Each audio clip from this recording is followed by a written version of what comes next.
gear up, gear up. Captain Kern in the house. Fight for justice, tear it down the mouse. In the shadows of the city where the lights dim low, Captain Kern steps out, ready to blow. With a heart made of steel and fists to match. Enemies shudder when they catch his dispatch. He's the knight in the night, rolling deep. Justice sword, he's sworn to keep. Captain Kern, he's on the fight. Battling wrongs, upholding right. In the streets, he's the justice free. Captain Kern, the hero he never backs down, he's on the front line. Facing the evils that intertwine, corruption's lines. Flipping the streets, he tears them down with lyrical beats. A vigilante with a badge of honor. Kern's the storm, chaos honor.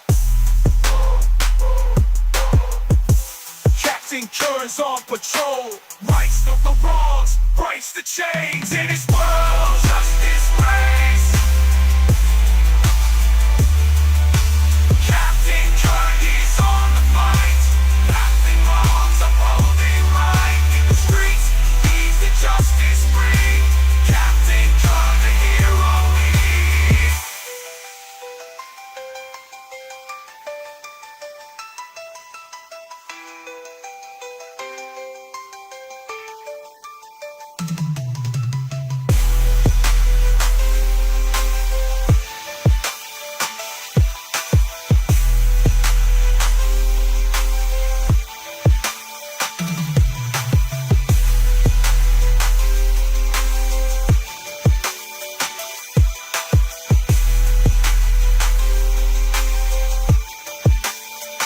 In the shadows of the stairs of despair rises high, a beacon of hope under the night sky.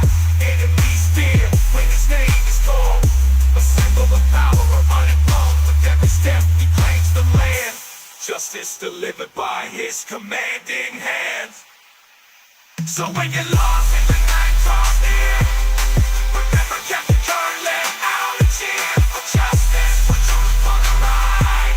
He's the guardian of the city's light. Hardcore rhythm, fading out justice served, no doubt. Hardcore rhythm, fading out justice served, no doubt.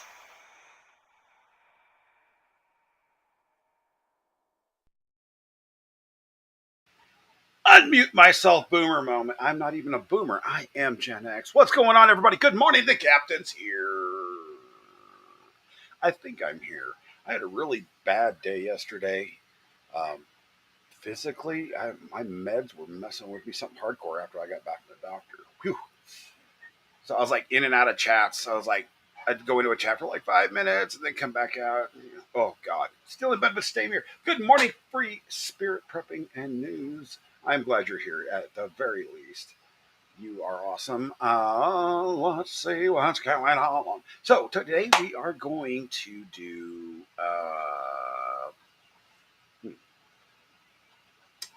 paranormal in Colorado. Some weird crap in here in Colorado. There is some massively weird crap here in Colorado. It's just good morning, Cynthia. Good morning, good morning, good morning. I hope you're doing better today. I know all of us have had a bad few days at least. I don't know if it's the weather or what, but it's just not been good. Hey, you guys see this? My camera software, the NVIDIA broadcast software I use, has an AI in it, and if you guys notice my eyes, they're fake. It's got this eye tracker I've been trying out, so you guys can actually see my eyes because my eyes are naturally closed. I don't know. They think I had a stroke or something a long time ago. The ghosts are smoking the cabbage again. The devil's lettuce, all that good stuff. Yeah, I mean, so there was some like cryptoid stuff that I found out, and I'll just tell you guys some stories about what I've actually seen in this state. There's been some just wackiness, and the biggest story of them all in Colorado is the whole Bigfoot theory. I've got to turn that eye tracker off. Hold on, it is driving me stupid. Oh, thank God, that's my actual eyes. But I hope you guys can hear me. I fixed the microphone, everything, and we should be good to go. But yeah, as I bump the camera, I do love cryptoid stuff. I honestly do. I actually found out that Colorado has a cryptoid that I didn't know about, and it was interesting. And we'll go through that here in a bit. I actually have that video pulled up, but just want to give you guys an update. If you look at the top of the screen, why is it backwards?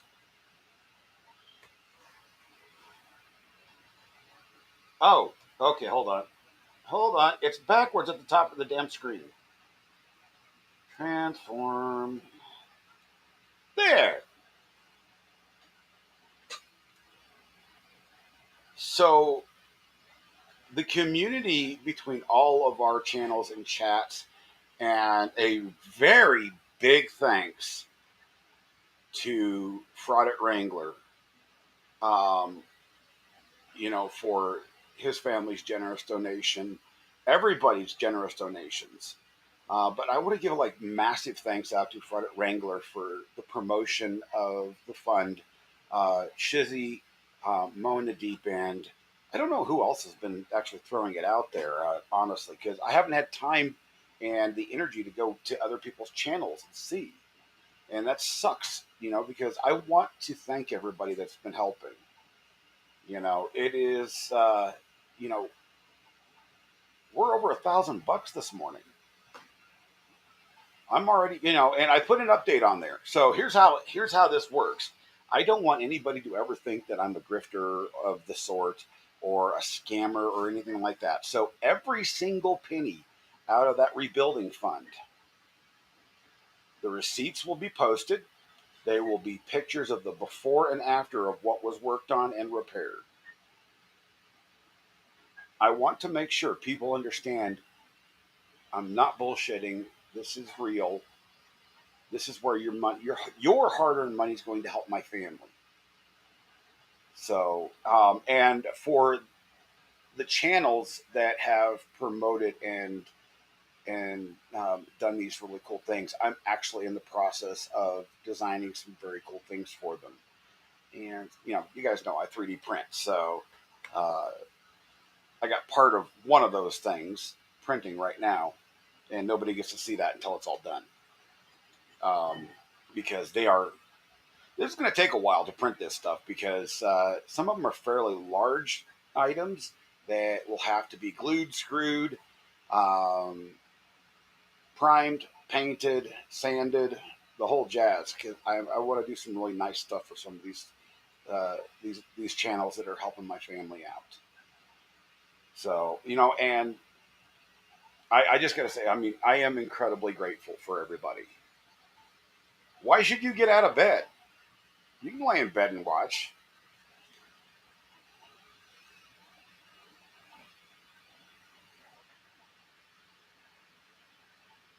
Do, do, do, do, do, do. Yo, Cynthia, I appreciate that. We're going to bring up the chat over here. And, wow, that kind of sucks. Let me recenter this so that you guys can see that with, I mean, it's going to make it smaller, but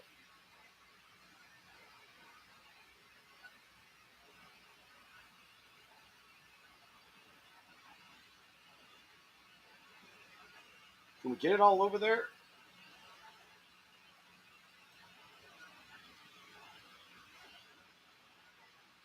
I don't know. We can get it all over there. I don't know.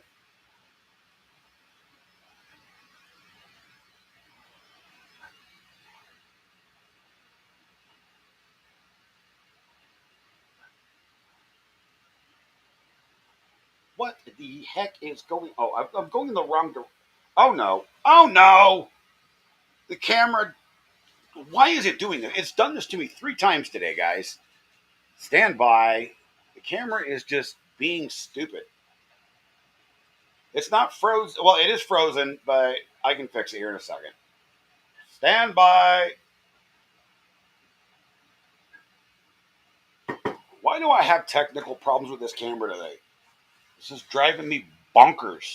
I just rebooted the computer and everything. I don't understand. I just can't do it, Captain. I don't have the power.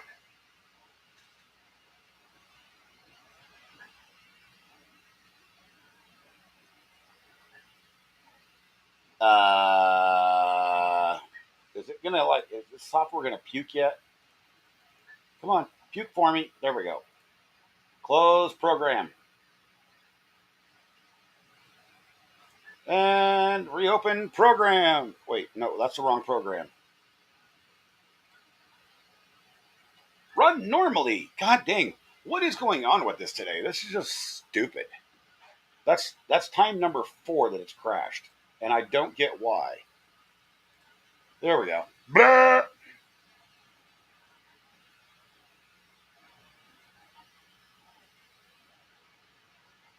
Actually, so the storm didn't mess up the internet in our area because I have fiber optics, which was really surprising because last year, whenever a mouse would fart in the neighborhood, the fiber would go out. But this year, it seems to be working just fine, even through massive storm. It was actually pretty interesting. We lost service for about 5 minutes, and I was told that was how long it took for the backup generator to kick in. So they've made a lot of improvements in my area because our whole town's been pissed at our fiber provider. Yes, electronics are always going to have testicular issues. I mean, I've been in IT for 25 plus years. I know that. Blah.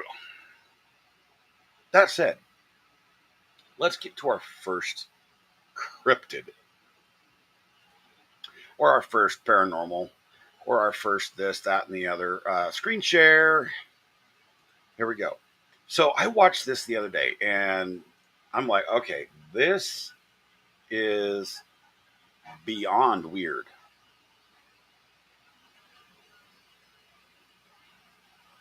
A Wendigo in Colorado. I've never heard of a Wendigo in Colorado. I've been here 47 years. This is my home state, and I mean the story is told by an older gentleman with obviously different photographs and everything. But let's get this full screen, and you guys can check it out for yourself because it's actually quite amazing. I've lived with horses ever since I can remember and have been riding since I was 5 years of age. I live in Colorado, and we typically have a lot of deer and elk sightings in the area of the countryside where I often took my horse out for rides. I've only ever boarded my horses at barns, closer to the back country where there are very few cars, and would often take my horse Raj out for sunset rides in the large fields behind the barn. During those rides, it was very common to see small herds of elk or deer prancing through the roads on the other side of the fence, or sometimes even in the field with us. Nothing unusual, just the normal evening crowd along with the normal coyotes and red foxes. For quite a while, I'd been fascinated by the stories of skinwalkers and wendigos and various other cryptids, but never truly believed in them since I myself had never actually encountered anything of the sort, By the way, nor everybody, we had do I have an heard open of any panel. sightings of such So creatures, if you want to at join least us not and in my just particular chill area. and talk about all this The stuff, most dangerous feel free animals to in do my so. The part link's of the at the top state of the chat. were mountain lions or I'll black bring you in. bears, but they usually stayed far away from people for the most part unless you were living in the Rockies. Because of this, I never held any fear of being out on my own in the darkness, and horses being prey animals are often highly acute to any type of danger. So I always felt safe. One night in late December, however, something happened that will forever be present in my memory. This happened several years ago now, so perhaps my memory has filled in some spots here and there, but there are some details that I will never be able to forget. Many of the horses on the farm lived out in the dry lot across from the field, including my large black gelding Raj. There were even some larger draft horses that resided within the herd of our smaller quarter horses and Arabians. And because of the size difference, injuries were relatively common. One morning, I came out to the barn as usual, only to find one of my friend's horses with a set of deep gashes along her flank, shoulders, and chest. They looked relatively narrow, and the entire herd was pretty worked up. Some of the other horses still snorting or flagging their tails in alarm. This particular horse had a bad habit of getting a little too excited. Now, I'll tell you what, guys. I grew up on a farm and a ranch, so I can tell you horses are the absolute most perceptive animal I have ever met when it comes to danger and threats. And you get a herd worked up, that means there is something real dangerous in the area. You know, one or two might get worked up over a snake, but you get a whole, pen of horses worked up. Oh, Lord, there is something wrong. It's just, you really got to watch out for stuff like that because, I've actually seen, you're in the middle of hooking up a new headset, you're upside down. But the horse is definitely interesting. And I assumed she must have run into the barbed wire fence, since there was a small section of it in the wooded part of the dry lot that seemed to be down. The vet was called, and she turned out to be just fine. However, as the days dragged on, the horses grew more and more agitated, especially when there were elk or deer around, which was unusual since they were so used to having them around, so often traveling through the fields. And more of them turned up with the same deep scratches as the first horse, always on their haunches, shoulders, or sometimes even their necks. For a while we thought perhaps it had been a cougar or perhaps a starving pack of stray dogs, as they were common around the area, though the wounds never seemed to truly match either of them, which was odd. We could never quite place exactly what was injuring our animals, and it was both baffling and very worrying at the same time.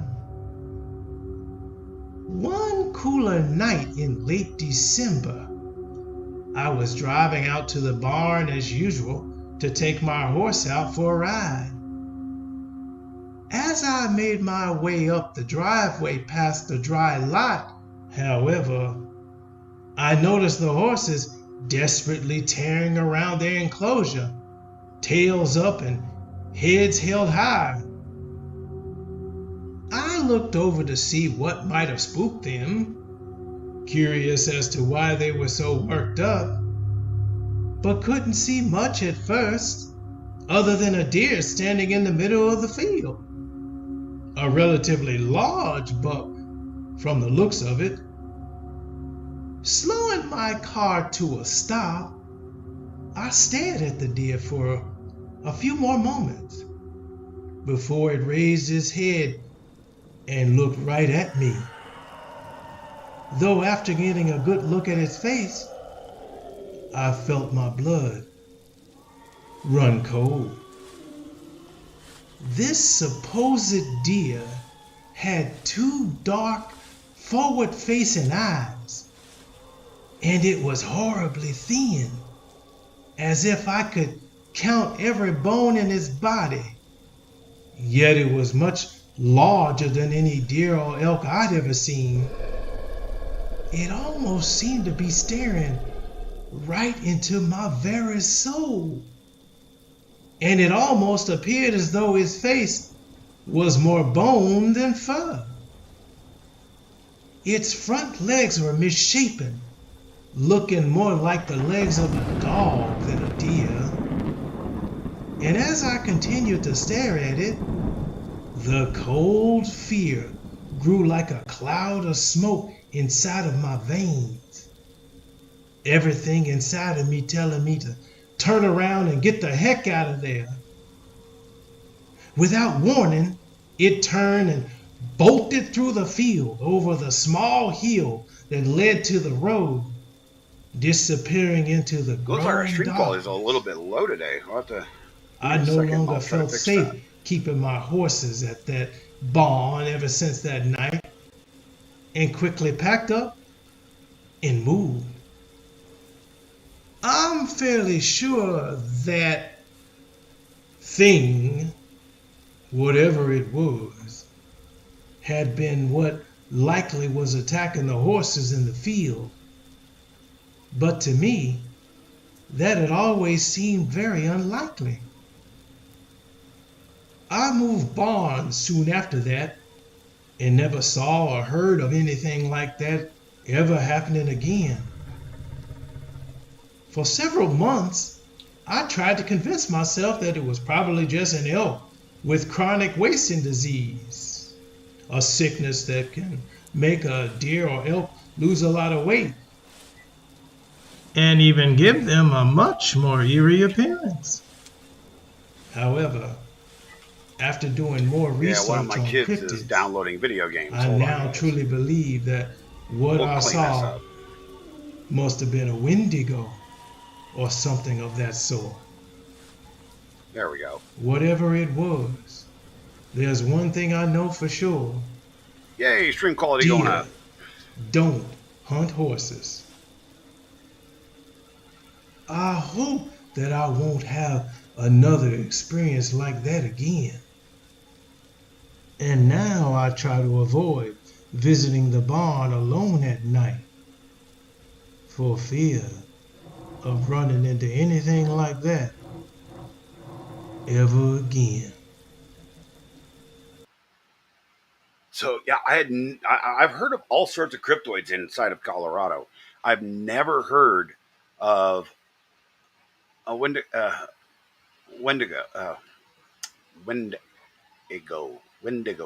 Wendigo. Damn, I cannot talk today. Cry my knee.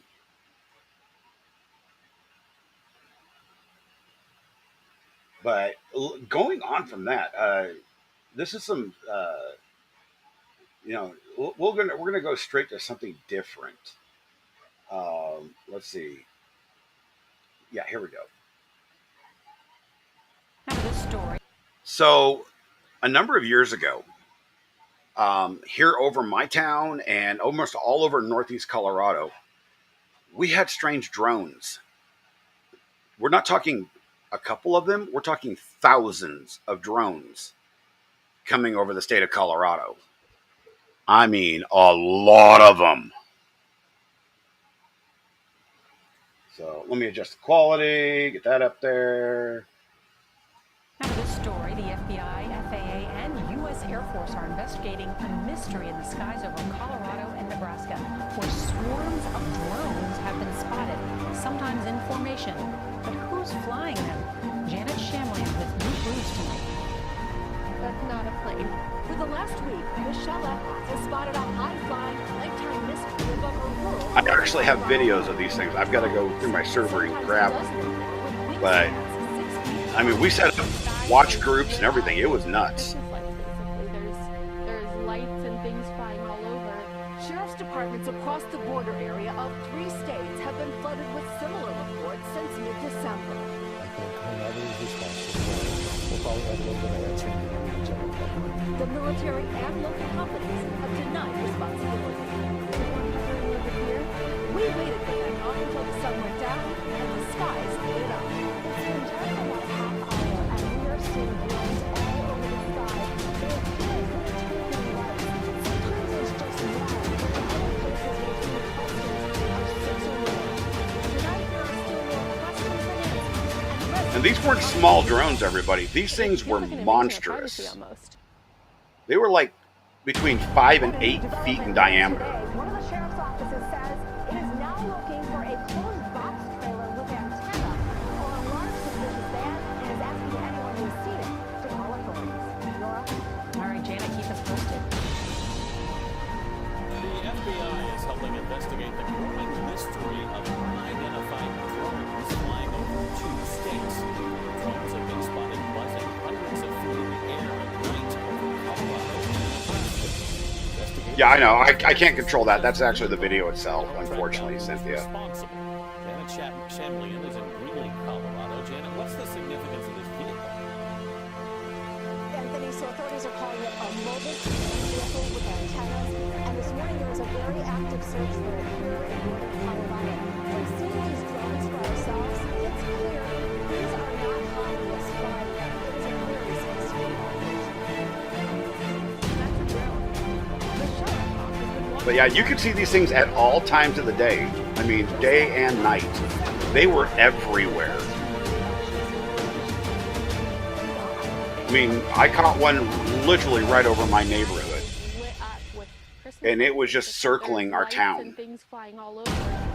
And then that same night, it was like a group of like 10 to 20 were coming in. It was nuts.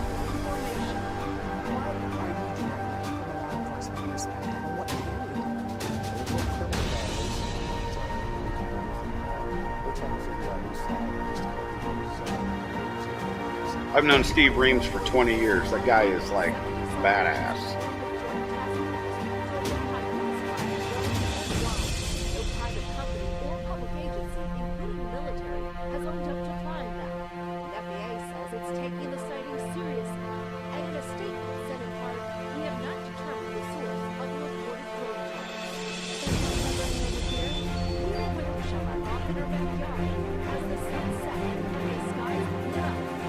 My buddy Trace, he even had a drone come down to window level and stare at him and his wife watching television for like 10 minutes until he got up and picked up a pew-pew and aimed it at it. And then it just flew straight up and bolted like mad. Can they see into our homes? Are they looking into our homes? Yes, they were looking into they were doing everything. Nobody knows what was going on with these drones, and it still today has not been answered fully. The government denies it, but the technology that was involved in this had to be a military contractor.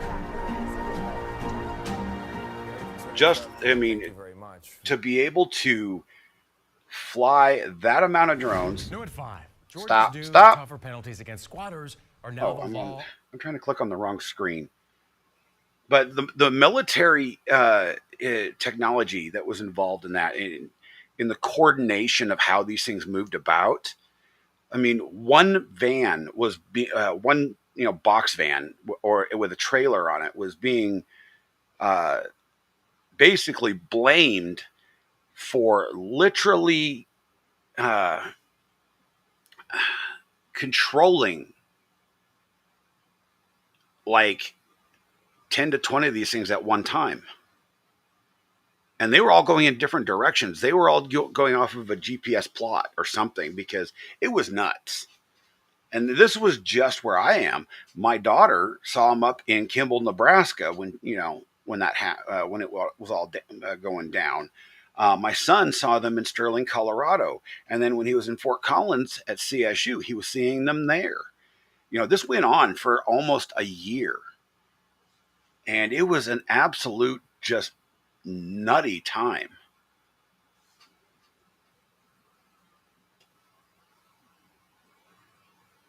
And these were, like I said, these were not small drones like your little DJIs and your little toys you buy from Walmart. These things were between 7 and 9, let's just say between 5 and 10 feet in diameter, because there was a lot of different ones out there. And there was reported that one was down, that a farmer had shot one and downed it, and it had a LiDAR unit on it, which is basically, a type of radar that it was pointing down, not side to side like normal drone LiDARs would be, because that's obstacle avoidance for those. It was being used in a way different manner.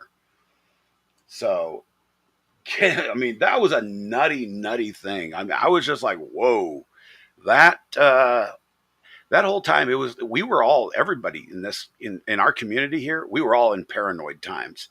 I literally had built a drone down machine to interfere with all the frequencies. And luckily, one never actually came close to my house, because it only works within like 200 or 300 feet. But if it would, I would have downed that sumbitch. I don't care who owns it. I don't care if it's the U.S. military. I don't care who, because the law states that your airspace above you is protected up to a certain point, meaning that, yeah, I can fly a drone right above my house and I can capture all of my neighbors. However, if I'm below a certain amount, say, that I can't fly that drone into my neighbor's airspace without their permission. Ironically enough, I used to fly drones a lot. As a matter of fact, if you watch during the opening video of the show, you see one of my aerial shots of a lightning bolt hitting our grain elevator here in town. I took that, and it was actually put up on the news and everything. It was a pretty cool thing. I used to fly drones. I can't afford drones anymore because my hobby got really expensive. The last drone I built was somewhere in the realm of $8,000. Way better technology than what DJI sold at the time. Ironically enough, their stupid little small ones now have better technology than that thing had. But it just amazed me that this has never been solved. So, to me, that is like a paranormal or supernatural type experience, because how can you have that happening in 2 to 3 states and nobody claims responsibility? Nobody. And going on from that, we're going to go on. Let's see here.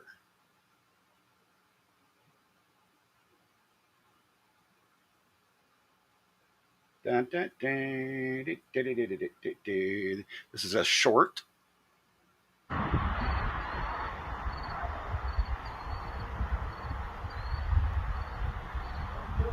Your classical triangle type UFO caught here in town.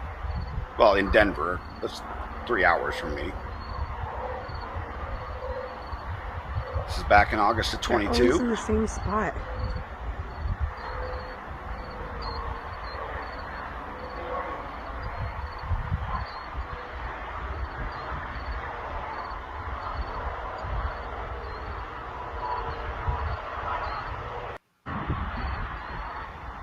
And then we're going to go from there. We will go to, this is creepy. Now we're going to go a little bit of the paranormal.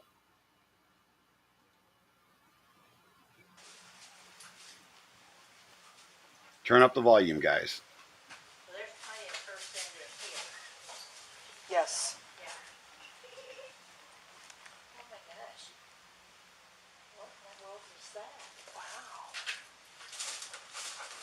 You guys hear that? Go in there and step on that little blue thing and see if that's where that noise came. Yeah, it sounded like a kid toy. It might. It sort of sounds like it. Something. There was a. I heard it. That one, did you hear it? I did.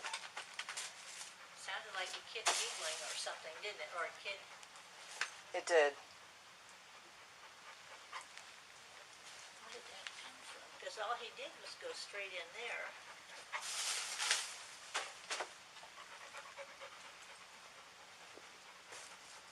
Mind you, this is a cop's body cam. That was strange. Well, we'll make a note of that. I heard it. I definitely heard the same thing you did. Yeah, and then he just sort of turned around and looked. But I didn't expect it to raise. That was from a missing little girl. Well, so I was going to try to stop them before they went in, but that didn't happen, so that's okay. This is the full video of it, and yeah, it's an hour long. I don't want to go through that whole thing. It was very, very, very strange that they had actually heard this little girl's voice more than once giggle in that house. They never found a toy or anything of the sort that could be blamed for it.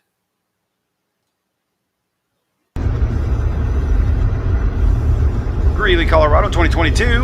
Another UFO sighting. We actually have a lot of UFO sightings in Colorado. And you guys got to remember, UFO just stands for Unidentified Flying Object. Whether it's a series of helicopters in formation or, Harrier jets that can float, I don't know. The government's come out and said UFOs are real. They said aliens are real. Whether that's real or not, was it a ploy to try to turn the public's attention to something else? I don't know.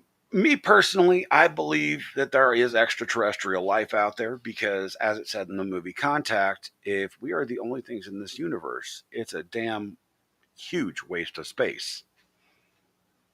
Ironically, the James Webb Telescope recently, a month or so ago,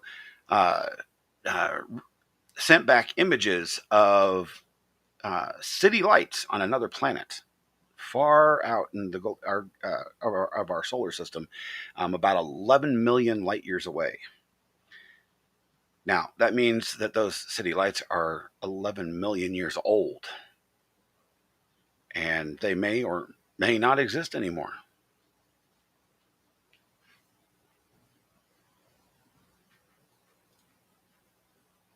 You guys have any interesting UFO or paranormal stories? Throw it down in chat. If you want, jump on the stream. We will talk about it. I gotta get rid of some of these things. Remove source. There we are. And this was filmed by Colorado news reporters. We're revealing a mile-high mystery in the Denver sky. A strange object caught on camera flying over the city, and nobody can explain what it is. Whether you believe in UFOs or not, you'll want to see this video. Fox 31 Denver investigative reporter Heidi Hammett is here to explain. Heidi? Well, when I first saw this video, I have to admit I was skeptical. One of our viewers first alerted us to this unusual object that appears to launch and land in the metro area. Tonight, an aviation expert tells us it's unlike anything he has ever seen.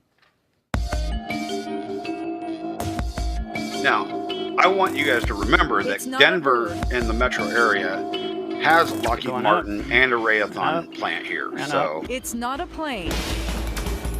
Here it's flipping around. Even this aviation I try to play expert is devil's mystified. advocate with anything like this.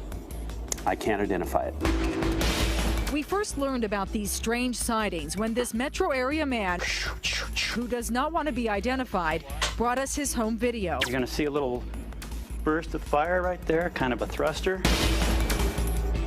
He captured the images on his digital camera from a hilltop in Federal Heights, looking south towards downtown Denver. Mile High is right about here. He says the flying objects appear around noon or 1 p.m. at least a couple of times a week. You're gonna see it come in from the top, do a little loopy-doop. The strangest part is they are flying too fast to see with the naked eye. This is the video in real time. Poof, see it?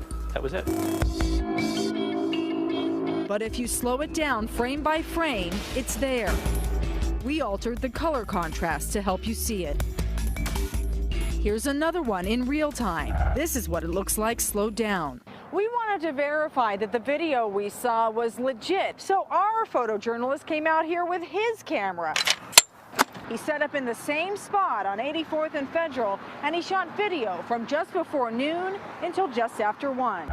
And when we slowed down our photographer's video, we saw this flying object. I would consider myself an expert. Aviation expert Steve Cowell is a former commercial pilot, instructor, and FAA accident prevention counselor. It's very strange. Isn't this He nuts? thought he would have a logical explanation until he watched the video. That is not an airplane. That is not a helicopter. Those are not birds. In decent definition, too. I can't identify it. Not crappy Cowell home told video. us he knows of no aircraft that flies as fast. Because of the speed of the object, most people, I think, would miss it. Cowell did say there is one other possibility. Perhaps there's some sort of debris that's being raised up by some of the atmospheric winds. But in his professional opinion, as it fits the definition, it's an unidentified flying object. The FAA tracks all air traffic in Colorado and across the country. The FAA sent us a statement saying, "We've checked with air traffic control and no one has had any reports of the activity you describe, nor have any of our employees observed anything of this nature either visually or on their radar displays." The North American Aerospace Defense Command is located in Colorado Springs. It keeps an eye on the skies in case of an air attack against the U.S. NORAD sent us this statement. Our command center reviewed their records and they did not have any noted air activity in the Denver area during the times you indicated. Isn't that nuts? The smokestack. The man who first brought this to our attention believes the UFOs are launching and landing near 56th and Clay in Denver. A map shows only homes in the area. So is it a UFO, a secret military test, floating debris? The answer is anything but clear. It appears to be a mystery in the sky, a mile high. You can see that video again and post comments about it on our website, kdvr.com. I mean, I watched that when it happened in 2012, and I was just astounded that they actually had caught video of something that damn cool. And I don't, like I said, I don't care if you guys, think that the UFOs and stuff like that are real. It's just cool to me. It's something unexplained. I love the unexplained, until it's explained, and then I get irritated. But, as long as it's unexplained, that means it's a mystery, and you have to go look for answers. And, that's the type of personality. I love finding answers to things. That's just me. And then this one, this has been heard all over around the world. Okay. And this is just Denver. Welcome to the 3 a.m. lowdown.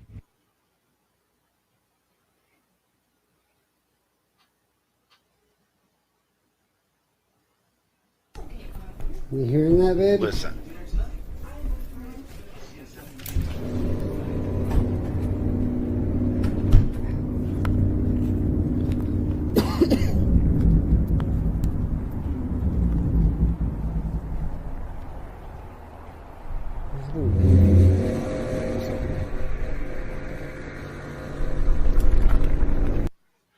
All right. Has anybody in chat heard the Gabriel's horn sounds? I mean, this has been heard all the way from Russia, Germany, Bosnia, England, everywhere in the world. They hear Gabriel's horn, and it is an unexplained sound from the atmosphere that nobody can figure out where it's coming from. It is such a absolutely disturbing sound. It sounds like the end of times.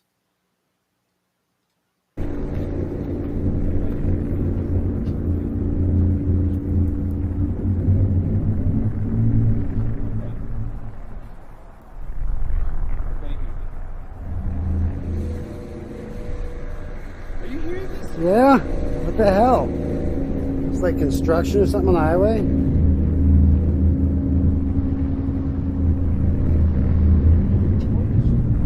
Over there on Alameda. Now that's way too far from that. You've heard this, Cynthia? It's nuts. It's scary. It really is. Whoa!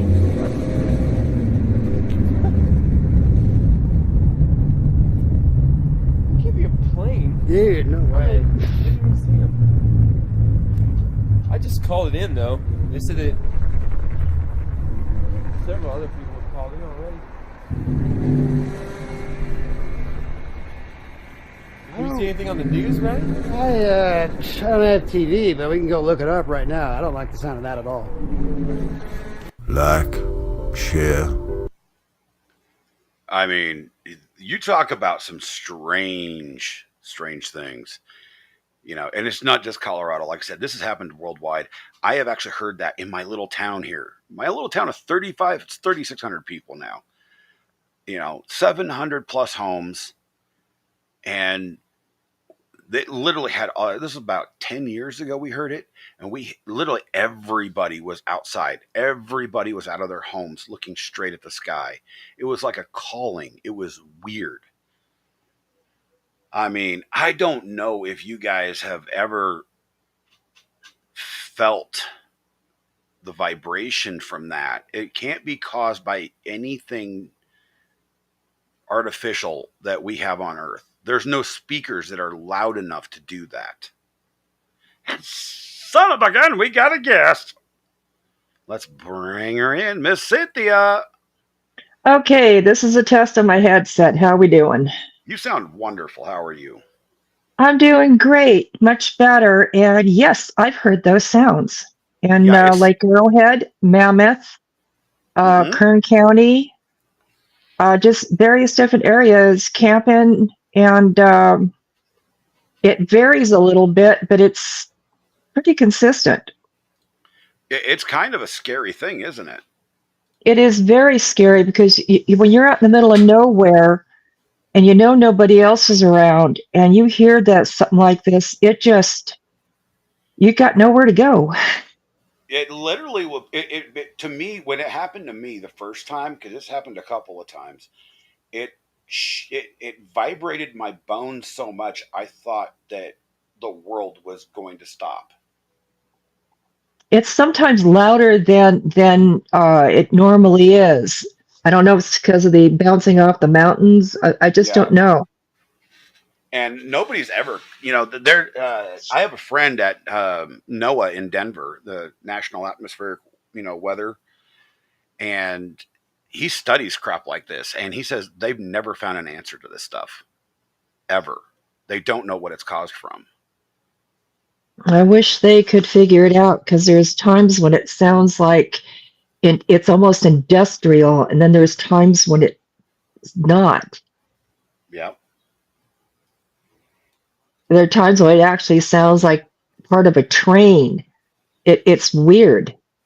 That type of stuff is truly odd. I mean, that's what I call the actual paranormal, because, whether you believe in ghosts or believe in the supernatural, anything like that cannot be explained by any other means is the things that I get truly interested in, because then I go down a rabbit hole searching.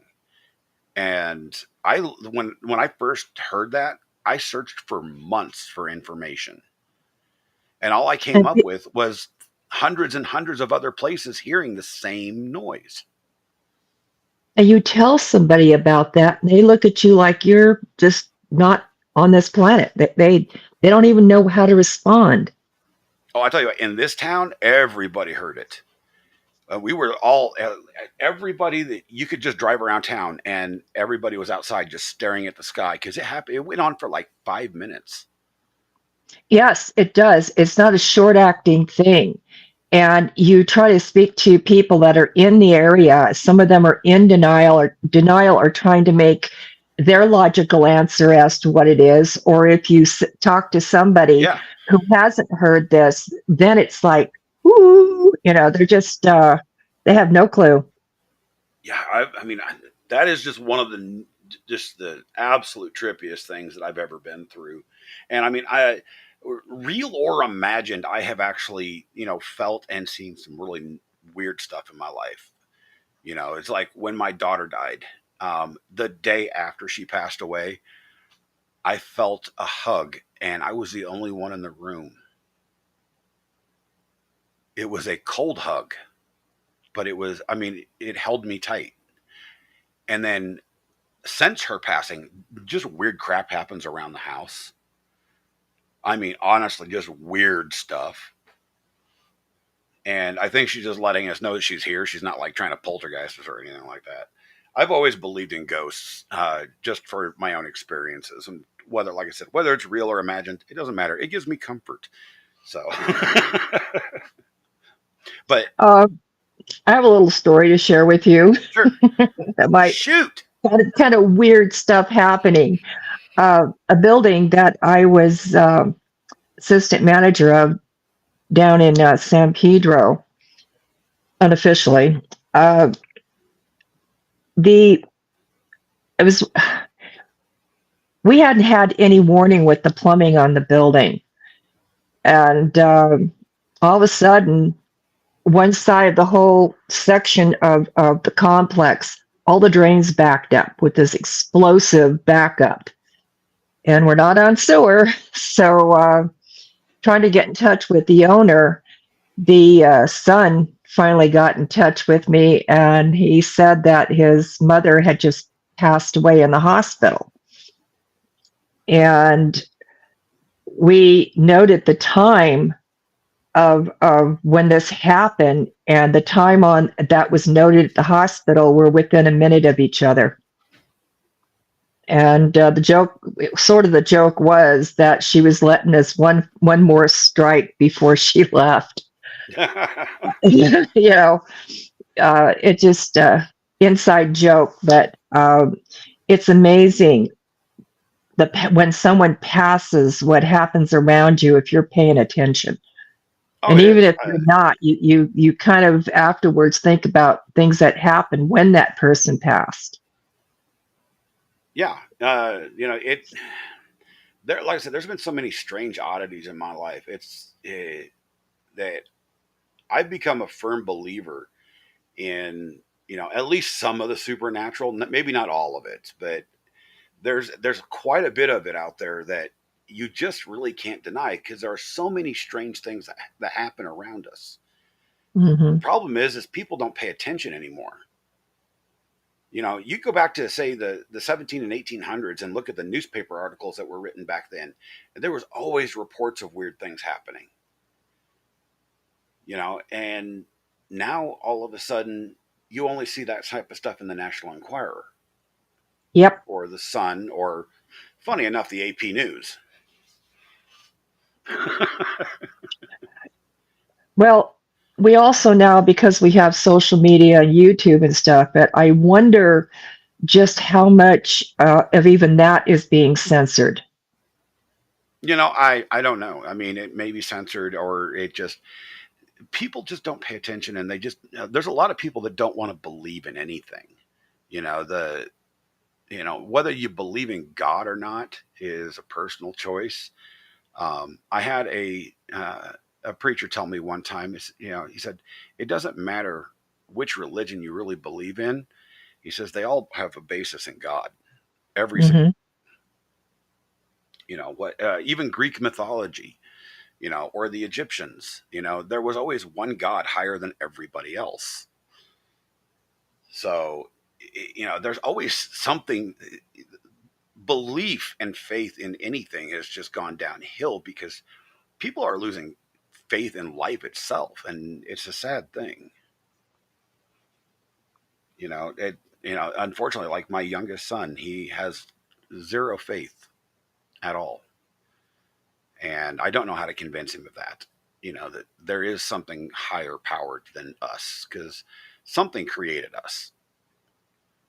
Some being created us. So, not to get into a theological thing, but it's just like, faith powers a lot of the human psyche and the human soul. And that's proven. Like the Shaolin monks, they do things that no other humans on Earth can do, just in their belief. I've seen those guys walk straight up, vertical poles. We can't do that. You can't train to do that. The way I look at faith is we have a conscious and unconscious of ourselves and the world and the things around us. And I believe that people that even say, well, I have no faith, don't seem to realize that they have faith in that statement. Yeah. And a lot of things they do and they say actually comes from the unconscious faith they have. Yeah. Well,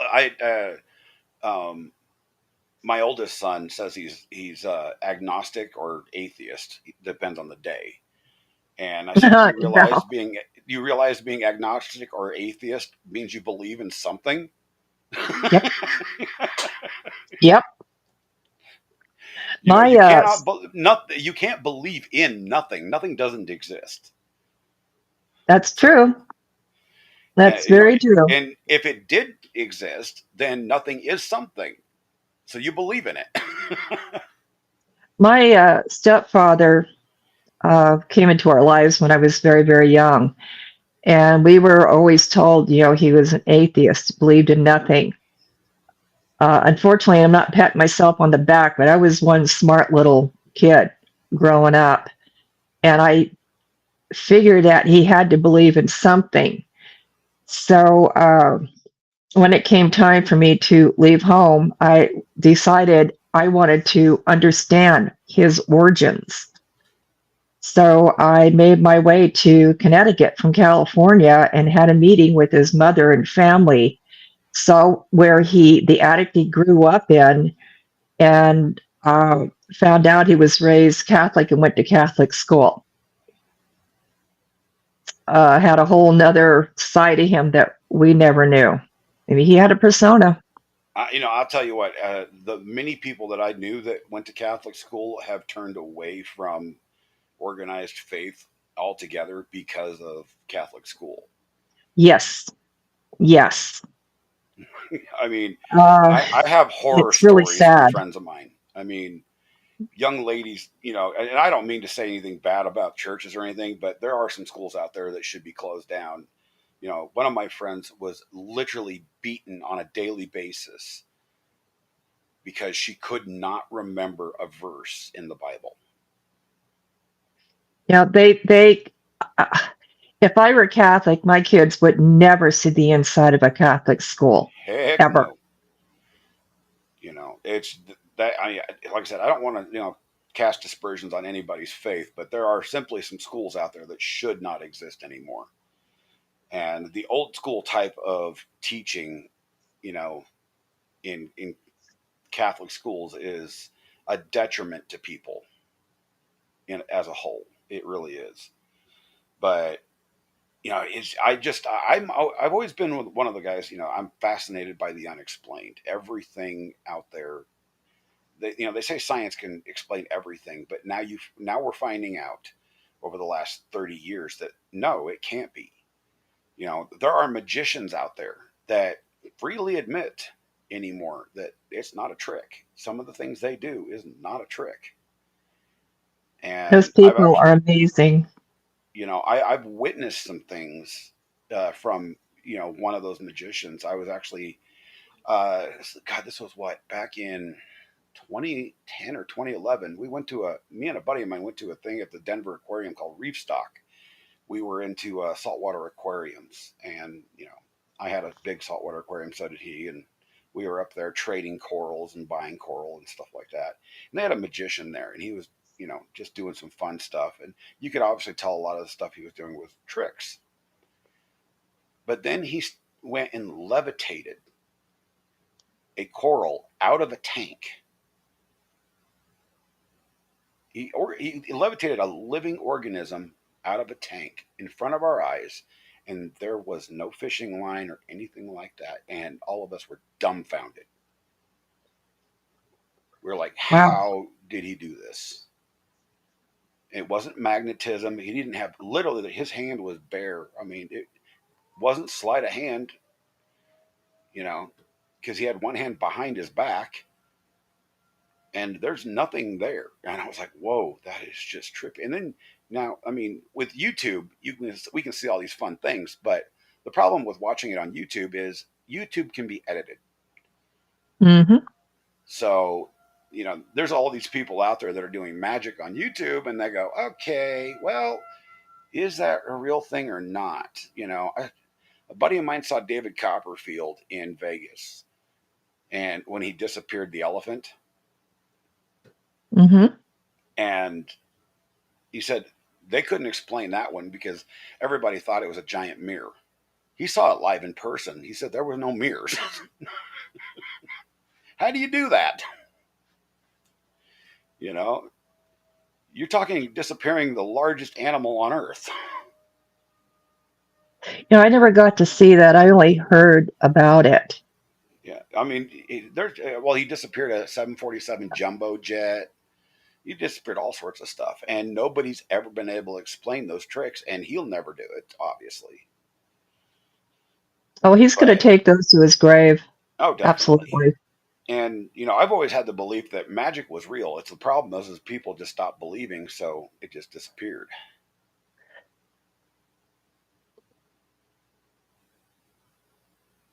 My mic cut out, sorry. I was saying, you know, magic is real, but let me bring this microphone closer. Actually, I can sit closer. Jesus. Magic is real. The problem is people's belief in it has gone away. And I firmly believe that the power of belief is a fundamental thing that the human soul has to have in order to exist. That is actually true. If you believe in nothing, then what is your brain doing? Yeah. I mean, you can believe in science, but even scientists have proven that there are things that they can't explain. So they believe in things that don't technically exist. I mean, just the unconscious belief in yourself that you can reach over and pick something up is a belief. Yeah. So, I mean, there's a lot of things out there that I enjoy, you know, researching. It's like, that's the biggest reason I love conspiracy theories. You know, back in the 80s and 90s when, like Art Bell was out still, and then, you know, Alex Jones first started on his radio show. Everybody thought, you know, especially with Alex, that he was just a nut job. They still do today. Actually, he's more of a nut job today. I think he lost his mind. But every single one of the conspiracy theories that he came up with turned out like I think it was, I'm pretty sure like 96% of them ended up being right. It took 20 years to prove it and for the government to release that information, but it was right. So, I mean, he had the belief that those were real, and he put himself out there on the air. And I mean, I'll just put this out. I really don't like Alex Jones. He's kind of a weird guy to me, but I enjoyed watching him. And it's like when who was it? Jesse Ventura, the former governor of Minnesota, when he had that show on television, you know, conspiracy theory show.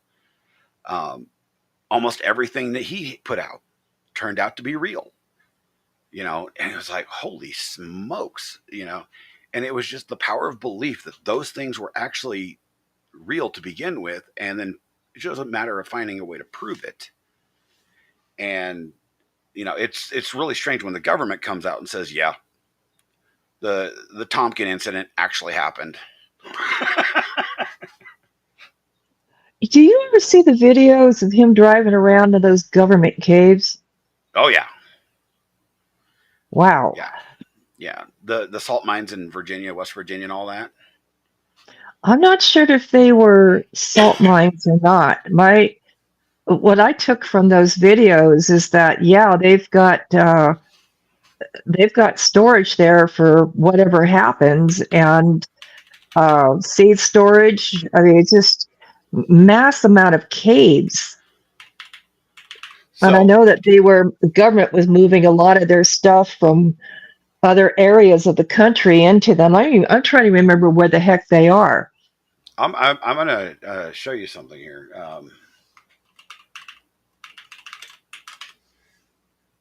So the other day I was talking about how you know, my buddy and I used to fly his airplane from, when we lived in Grand Junction. Hi, sweetie. My wifey's in the chat now. Um, we used to fly his airplane all over the country. Literally, we would get. My wife never even knew we went to Vegas like repeatedly, a couple times a week. What are you laughing at? I'm sorry. In private, I'll share a story with you. I worked on Black Sheep. Oh, nice. I have stories about the DC-3 in Vegas. I'll share with you later.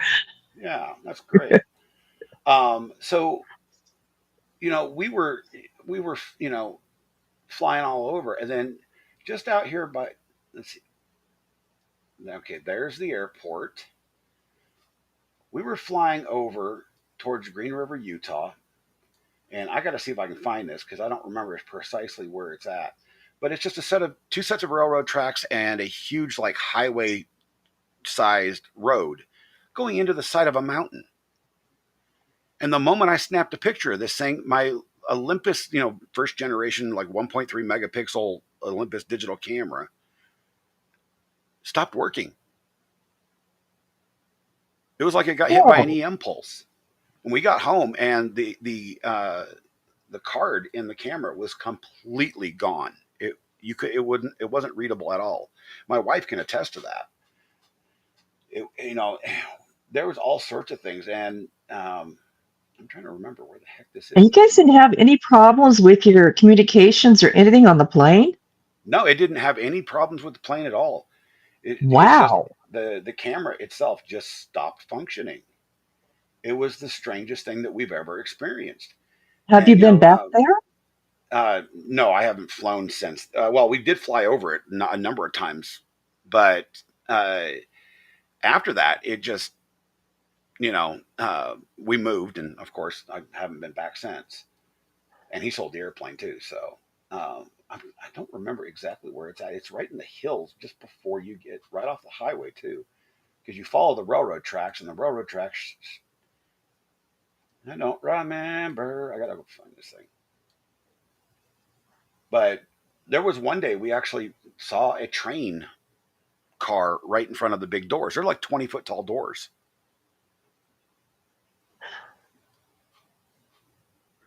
That's a little scary. Well, I don't know if you remember back in the mid 90s through early 2000s, there was the big conspiracy about the big underground tunnel network across the United States that the government built, with all these multiple entry points. And I honestly think that's, it may not be a huge, tunnel like that, but I think that was an underground storage area for the government. Now, whether they destroyed my camera or not, heck, I couldn't tell you. It could have been just failure because it was first generation digital equipment. Who knows? I'm not doubting that happened. And then, you get down here into the Four Corners area of Colorado,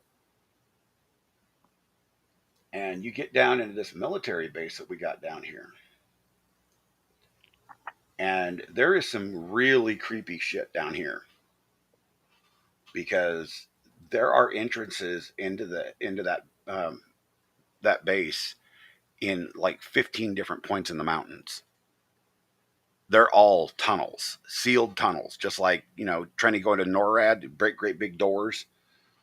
Same type of thing. And, I'm trying to remember what the hell that base is called down there right now. My brain don't function. I can't remember the name of that area either. And notice how close it is to the river. Yeah, and it's absolutely huge. I mean, it's a monstrous base.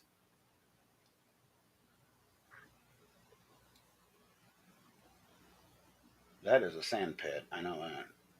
I don't remember what the heck the name of that place is. It's kind of bugging me. But yeah. And then there's all sorts of stuff here in Colorado that is just completely unexplained, and nobody can figure it out of what its purpose is. It's like we've already proven that there's a literal underground city underneath the IA. There's been people that have gotten down there with cameras, and you can walk for miles underneath that thing. The government said for years that thing did, the underground of that thing didn't exist. It does. It's there. What is its purpose? Nobody will tell. As a matter of fact, the people that, it's not Cheyenne Mountain. I'm sorry. What did you just say on Cheyenne? Oh, my wife said Cheyenne Mountain. I'm like, what is she talking about, Cheyenne Mountain? Everybody knows what Cheyenne Mountain is. Hello. Yeah. But the underground in DIA it's enormous. It's logically, if you think about it, why wouldn't the government have all these places that they can go because they're going to want to survive? The rest of us be damned. So we know they're there, but they're not going to admit it because everybody would want to go there. Yeah, let's see if it still exists here. Yeah, the History Channel even did a thing on this. Wonder if I can play this.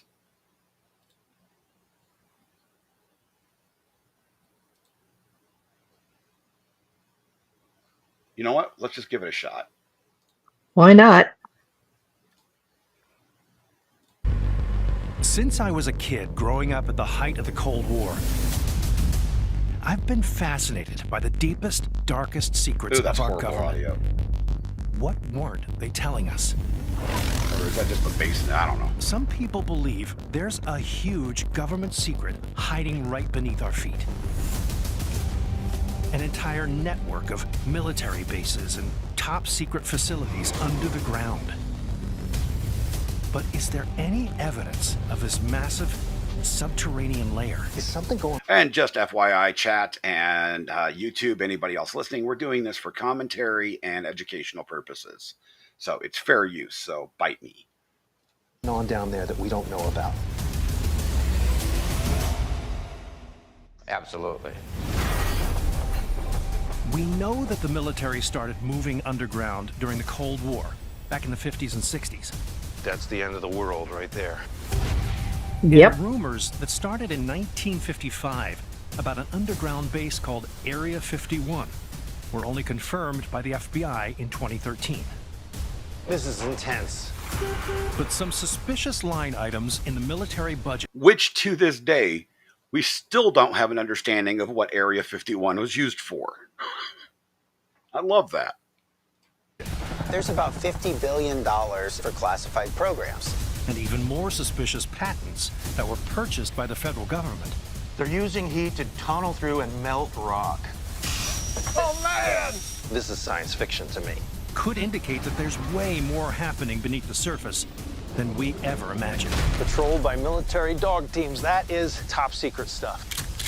So I'm headed deep into... Oh, I got a really good story about that. The fenced off areas, especially like the underground nukes and stuff like that. Mm-hmm. So, I grew up farming and ranching in Northeast Colorado. Northeast Colorado has the second largest grouping of ballistic missiles in the United States, still to this day. Now, one of the ranches, the McCartney Ranch that we worked on, that we did the old school cattle drives and stuff on, they had a half a dozen of these damn things on there. Now, if you got within about 1,000 yards of these things, you'd be met with guys in green Jeeps, full camo, with an M16 pointed towards your head. Can you imagine what that's like for a 10, 11-year-old boy to actually experience? It stuck with you. Oh, yeah. They eventually got to know who me and my stepdad and all the other ranch, the ranch hands were. and understood that we're there for the cattle. We're not there for them. As a matter of fact, we'd bring them fresh coffee. Price of admission. You know, it's like, here, have some coffee, chill the hell out, put the gun down. But yeah, it was kind of nuts back then. And, you know, one of those guys I actually ended up getting to know fairly well. He actually lived in town and nobody knew what he did for a living until me and my stepdad, because we saw him at the grocery store. Oh, jeez. But they would have, what they would do is they would have 3 days on, 4 days on, 3 days off. They were there 24 hours a day for 4 days and then have 3 days off. So, and then they would rotate. There was 4 guys up there, and then they would rotate their shifts. That way people could sleep. But it was very interesting. Into the underworld. Go, go, go! Quite To see scary. what I can find out. The Eagle has landed. And this is just the beginning. Right beneath our feet. Yeah, we don't know. We don't care. Let's just move on.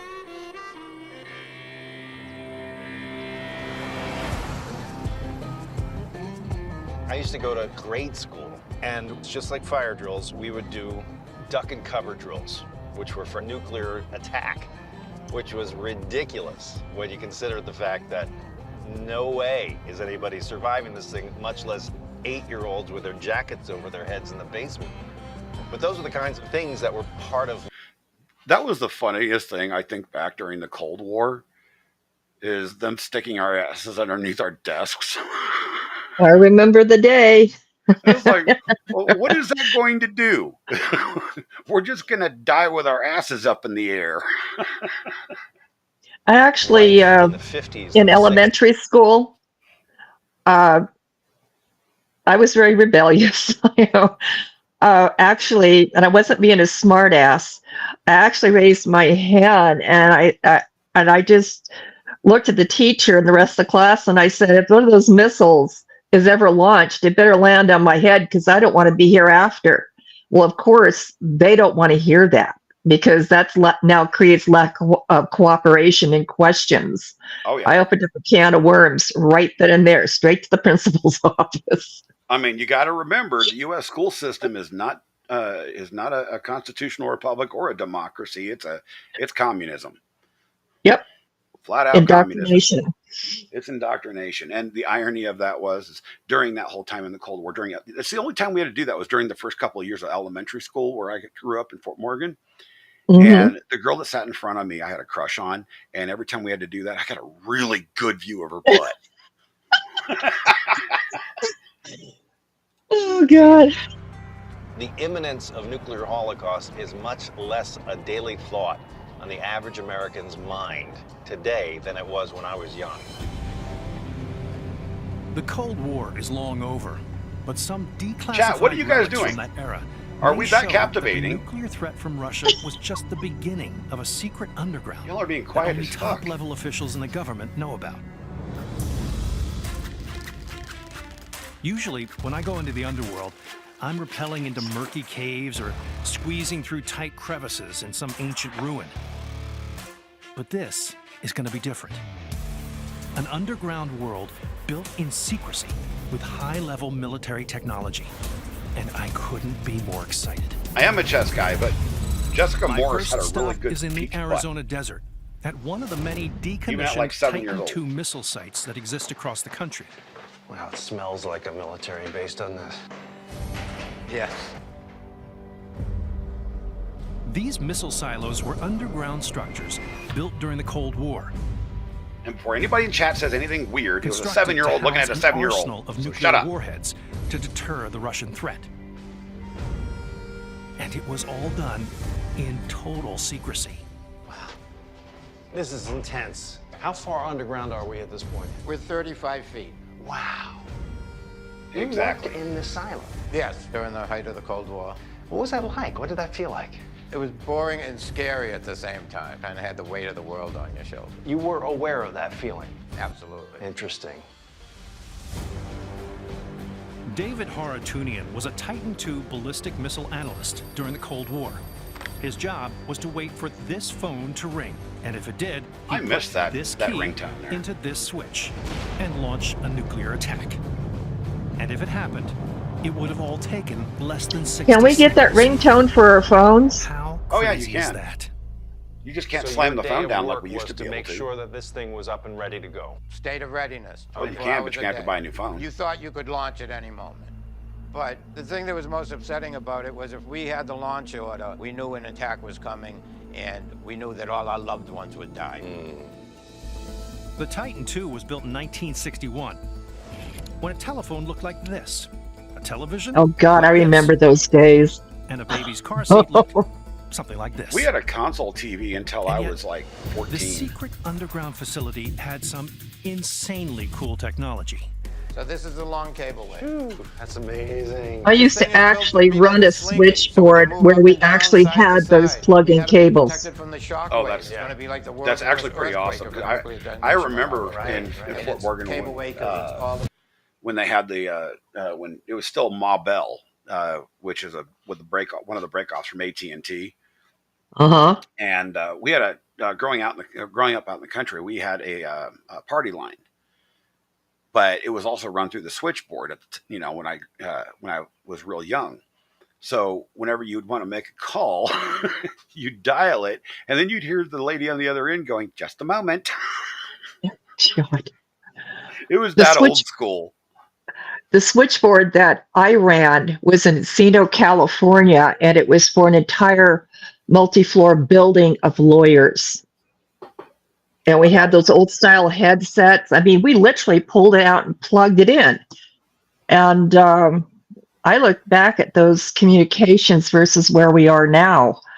I wish I could get 20 years of my life back because I know where the technology is going and I want to be here for it. Yeah. Well, I've always said that, if I could ever go back in time, the only thing I would take with me is money. I would take gold by the ton, because by the time I got back to the present, I would be the richest person on earth. I'd run betting pools on everything. Back to the Future. Oh, Lordy. I would be Biff, but I would actually be better. I would actually be a cool Biff. cables going from the control center to the missile. The cableway is a massive version of the shocks in your car, designed to protect this entire underground base from any nuclear explosions above. So you're down there 200 and some feet away from the rocket, which is up here. This is the silo, and this is the launch tube, and the missile sits in the launch tubes, protected by that extremely heavy door. Man, that's hard. Door push. Oh my Lord. Look at that. That's crazy. Oh, crap. There is a warhead on it. Wow.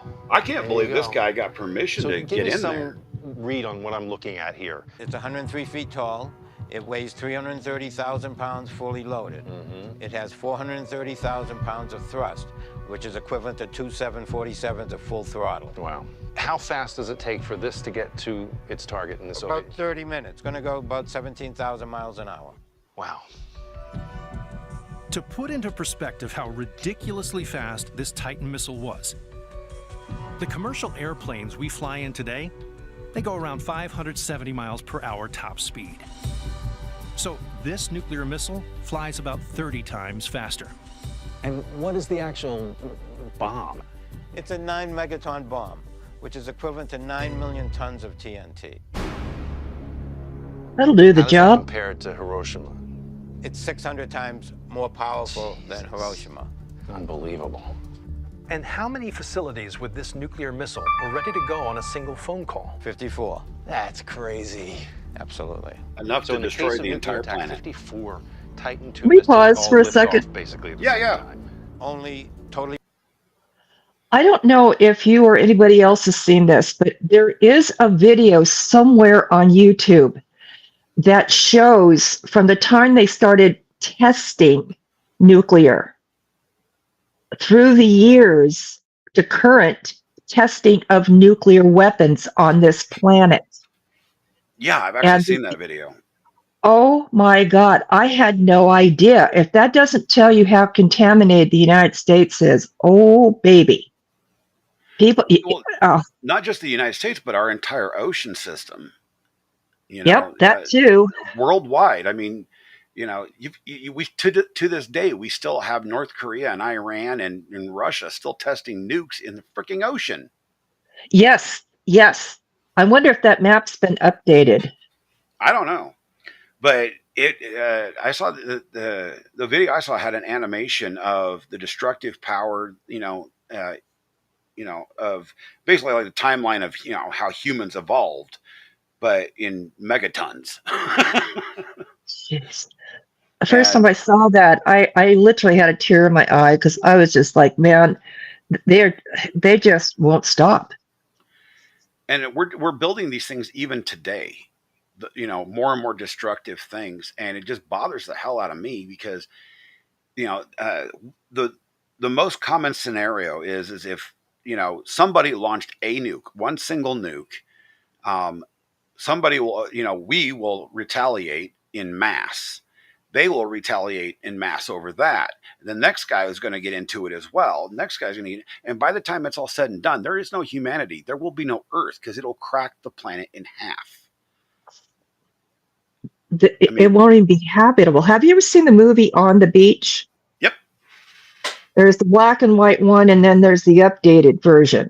I saw the black and white. I've never seen the updated. I saw the black and white one. Oh, you can find the updated on YouTube. Yeah. That's very well done. I absolutely despise nuclear weapons because we don't need that kind of destructive power. If we want to do this, fight wars and everything, let's fight it like men. You get out there with a rifle and blood in your heart and look your enemy in the eye. Don't do it from there. I don't believe in drones either.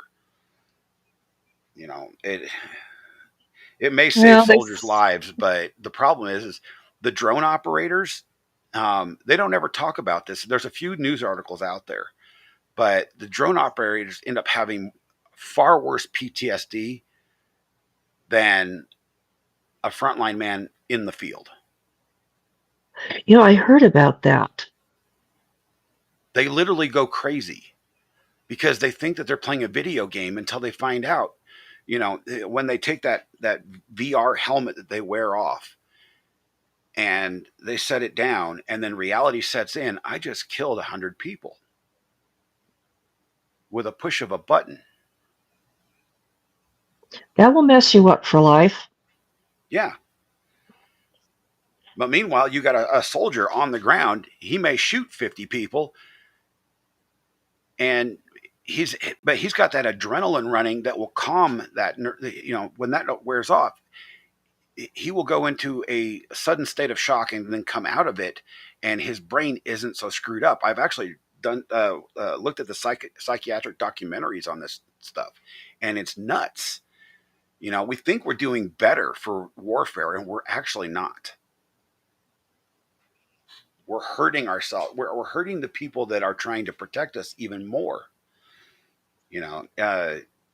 It's one thing to ask, to have a bomber come in and drop a bomb on something, because that bomber knows exactly what he's doing.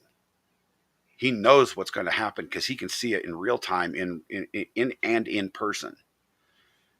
A drone operator, they're looking at a TV screen.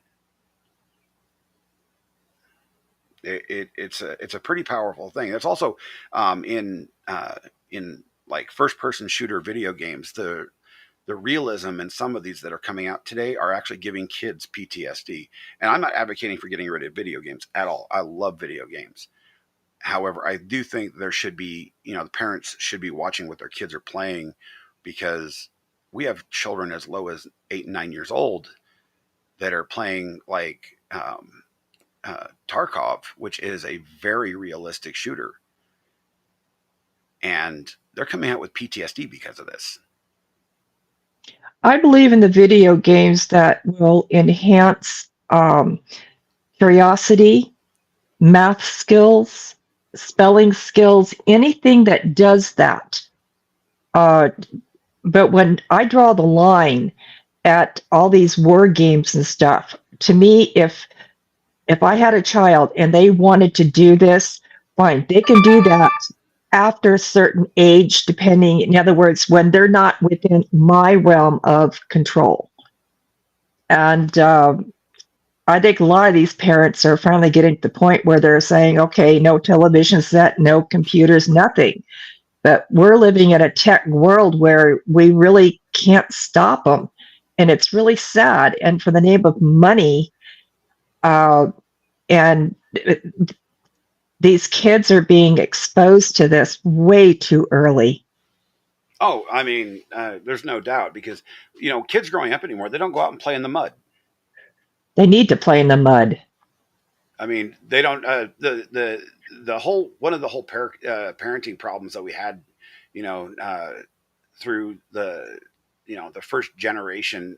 Unfortunately, it's Gen X's fault, but it was the whole helicopter parenting thing. You have to be clean and do this, do that, and the other.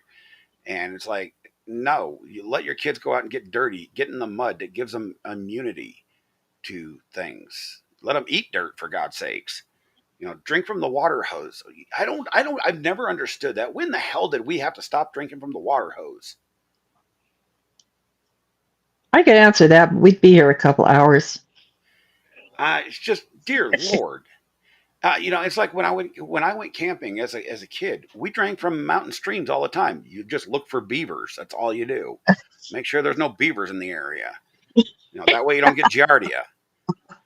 And you just drink straight from the damn stream. Now you drink from the stream, you're gonna die. Thank you, DuPont. Yeah, my daughter ate ants. I love that. Apparently, ants are pretty tasty. I was out eating. I was testing the flowers and plants in my neighborhood. I have no idea why, but that was my way of testing things. That's funny. My parents had a lot to deal with when it came to me. Oh, I mean, and I love my children to death, but my wife and I both agree we kind of screwed up with our firstborn because he's 27 years old now, and he's a pansy. Honestly, we didn't. My last two I've made into tougher kids, but my first one, my daughter was the toughest one of them all, which is hilarious. But my firstborn son, he grew up he didn't ever want to get dirty. Lord knows that dad wanted to go out and work on a vehicle and he had to get greasy. The moment he got any dirt on him or any grease on him, he'd run back into the house and wash. I'm like, oh, Lord, son. And I'm coming in 8 hours later from working on the car. I am covered head to toe. And I used to just come up and give him a great big hug or try to. He'd run like hell. But these kids, I think we're getting it corrected in the latest generation, this Gen Z, Gen whatever they are. They're starting to get corrected, so go play outside, My parents absolutely had their hands full. I've got 4 brothers and they're all younger. I'm firstborn. And I remember my mom taking me to go buy a Barbie doll, very young. I think it was about 8 or 9. And I actually DM'd somebody about this. Mom wanted to know why I didn't want a Barbie doll. And I said, because I don't want the competition. It's like I knew right then and there. And so, well, what do you want? And we walked out of the store with the wood burning kit. Oh, I think, yeah. See pogo sticks, Scat scooters, steam engine, and tools. They just didn't know what to do with me. You don't want go-go boots? No. I want tools. And I think that was kind of a prelude to my future. I really do. Because look what I went out and wound up doing. Oh, that was my daughter. I mean, she was a girly girl, but she was also the biggest tomboy you've ever seen. Oh, yeah. Because Give me she a would be 3. the first one out. I want to go work on the vehicle. She'd be the first one out there getting dirty. I want to go out and work on the yard. She'd be getting dirty. She loved doing that stuff. And, one of the things I gave her when I think when she turned 16, I gave her one of those emergency toolkits for your car, and Okay. she just freaking loved it. My friends give me gift cards to Lowe's and Home Depots. I just, they know I'm a Roy Obi junkie. I could open up a showroom floor. I'm beginning to believe in Ryobi again. Just get off topic, completely off topic there. I had a really bad experience about 10 years ago with Ryobi tools. My wife and I went to Home Depot and we bought one of the big multi-packs for like $200. It had like everything in it, all the cordless stuff. This is before they came out with the smart batteries. Mm-hmm. And every one of those batteries died within like 2 months. And they were $100 a piece. And I'm like, nope. I ended up, I kept the dang kit for like a year. The drill still worked, barely. Then I ended up throwing the whole damn thing away. On the Roy Obi topic, the year they came out with the little inverter that you could pop on the batteries, yeah, saved my rear end. When that bad storm that I told you about hit up at Lake Arrowhead, and I had no power for 6 days and 6 nights, I have like the biggest, one of the biggest batteries they make, 18-volt ones. And I mean, I've got charging panels and stuff. If it hadn't been for those 2 inverters, I'd have lost my mind. I was able to keep my tablets and my phone charged off of them, run the electronics for the bed and the water pick.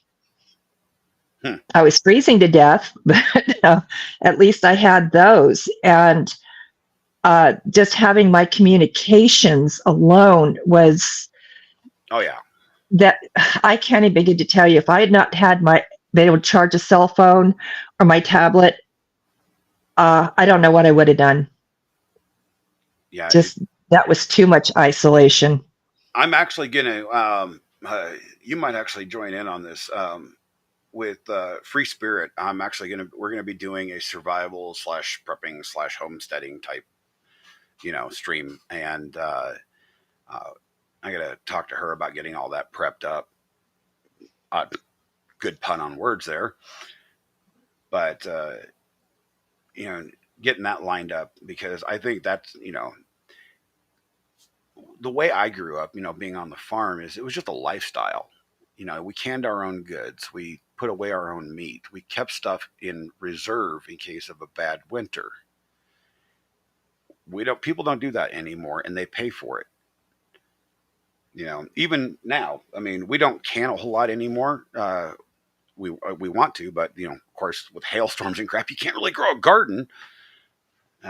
Well, I'm so glad your greenhouse was not full of food. Oh, that was a loss. Yeah, well, we haven't even started gardening this year. Everything, there's just been too much going on. But when we were doing it, we put up almost 400 quarts in 1 year. That's a lot of food. That's a lot of food. And, that can sustain a family for a long time in hard times. And I am absolutely convinced that even if November goes the way people want it to, with getting Biden out of office, we are in for some hard times because of how much damage he's already done. I think it's going to take a good 3 to 5 years for the United States to recover from what Biden's done. I'm definitely in for doing a show like that. If I hadn't had my stash of dry goods and a few other things, hard times just trying to get their necessities during COVID that was insane. Well, and it's not even, everybody goes like prepping is for, or survivalists only do that for the end of the world. No, we do it for everyday stuff. I have a kit that I put in the vehicle. It's got food, it's got water, it's got tools, it's got a spare set of, 1 or 2 spare sets of, usually like sweats or something for clothing. because you never know what's going to happen and where you're going to get stranded at. You know, One of the first things that I was actually exposed to with emergency services with the department is that, hey, they're going 3 days of food and water, and the truth is, something big happens, don't expect us to come, because especially like, with earthquakes, overpasses, everything's going to collapse, and we're not coming. You're going to have to be self-sufficient for way longer than a week to 2 weeks. That actually applies to any kind of disaster out there across the United States. So if people are running around thinking that that things are going to be readily available, they're in for a very rude awakening. Oh, the greatest thing in the world. Oh, go ahead. No, it's okay. Please go ahead. Oh, I was going to say, the funniest thing in the world to me during COVID was the great run on toilet paper. I absolutely enjoyed the living crap out of that. Because everybody is doing a run on toilet paper, yet there's still food on the shelves. I'm like, you're spending hundreds of dollars on toilet paper. Come on now. Have you never heard of a water hose? You can, then all of a sudden the bidets on Amazon sell out. And people are out buying hey, Cindy, washcloths and like do more laundry, or hop in the tub and rinse off. It was like, I watched this. I actually went to one store up in Arrowhead. My neighbor, they were in seclusion because of this, and they ran out of toilet paper, and they said, I don't care what it costs. Can you get a hold of a pack of toilet paper? And when I came back and brought them the receipt, a 12-pack of small rolls was $24.50. Yeah, I mean, that was actually cheap around here. I have pictures from our local grocery store. A little, the little 6-pack of, Northern, single rolls. They were doing about that same price, but they had a sign up there that said limit one. One roll or one pack. One pack, limit one pack. And then over at the dollar store, they had single rolls, and they had a sign up there that said limit one roll for $5. It's so funny that it is. Yet at that time, there wasn't a run on food. And I'm the first thing I'm thinking is, okay, yeah, we went and grabbed a couple big packs, not to be like hoarders or something, but we knew that my wife and I knew what was coming. So we grabbed, some of the big 24 packs or something like that when they were still available. And then I did a run on food. We stocked our house, and, then all of a sudden the store shelves started emptying out. And everybody's like, well, I can't get food. Well, that's because you bought all the toilet paper, idiot. God. I'm not patting myself on the back, but I got special permission to do this. I literally turned my garage into a commissary where I did have access to toilet paper. I had my sources, and what I did was what I paid for it, I had receipts posted everywhere. And because, living in a senior community, there's a lot of shut-ins, people who can't get out and get necessities. And I just went enough and literally set up a commissary for my area.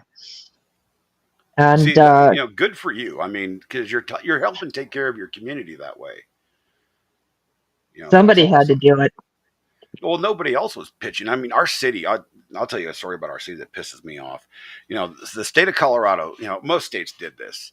They put a moratorium on electric, utility bills, late during COVID, because everybody was starting to run out of money, right? Yep. Our city, above the governor's order, and mind you, I don't like our governor. any of them we had in the last 10 or 15 years. But our governor put an order in and says there's a moratorium, no foreclosures, no utility bills. You're going to have to let them roll over and let people pay them off as they can afford them, basically. That's the gist of what the law said. And our city manager said, F you. You have 2 weeks. That's all we're extending it, 2 weeks. And then you're paying that balance plus the next balance. So how in the hell are you supposed to afford that? He They screwed didn't so go many out. of our people. They were actually shutting people's power off during the winter there? Mm-hmm. They do it all the time here. Regardless of COVID, they don't care. Hey, they got a captive audience. That's just plain bad. Yeah, our city manager, I'll put it very bluntly, and if there's anybody from Yuma listening besides my wife, is a piece of shit.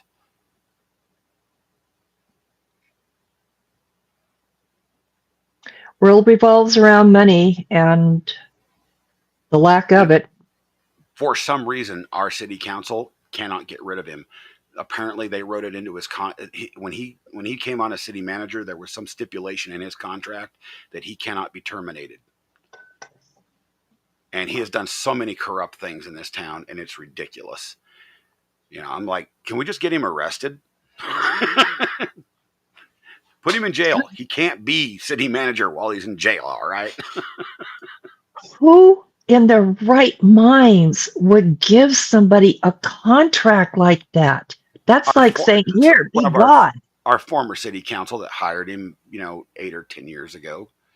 They can't legally take it to court and fight it? Oh, they could, and they should, but for some reason they won't. I don't know why. I mean, it's wow. I love our community because, like, during this storm, they are banded together. There are construction crews out today and the last few days doing work for free. The lumberyards gave out all of their plywood for free, didn't charge a dime. I'll tell you something. If I lived nearby where you are, I'd be there right now too, swinging a hammer. And I've had guys tell me already, if you can come up with the materials, and that's the whole reason for, me lowering the cost, just to get the siding done, because I had one guy tell me he thinks that we can just patch the roof instead of replacing it, because that's $20,000 right there to replace the roof. Just the materials alone. I mean, that's an expensive cost. Hey, Tammy, what's going on? Hi, You're finally Tammy. here. But the siding, I can get. I mean, I may not get the siding I want. I don't really care. Right now, I don't even want this siding. I want hardy board. I want something that'll stand up to hail. That's not plastic. And I can get that. And what was it this morning? I just looked. We literally just hit over the $1,000 mark. We're at $1,045 out of 15,000. Well, I'm determined to get through Discord and whatever channel I can contact, because I mean, you look at the pictures of what happened to your place and versus the town stuff, and it's devastating. And the clock's ticking for next winter. Yeah, I mean, one of my neighbors, their house is way more screwed up than mine. He's at least $50,000 to $60,000, if not more, in just materials. Oh Lordy! I mean, his house was completely destroyed. And a friend of mine, who's one of the nurses at the local hospital, the interior of their house, all the windows busted out in their house, and their house flooded. Oh. So, I mean, that's all new drywall, all new flooring, probably replacing floor joists, replacing anything, that was on the floor. It's just, this was the absolute,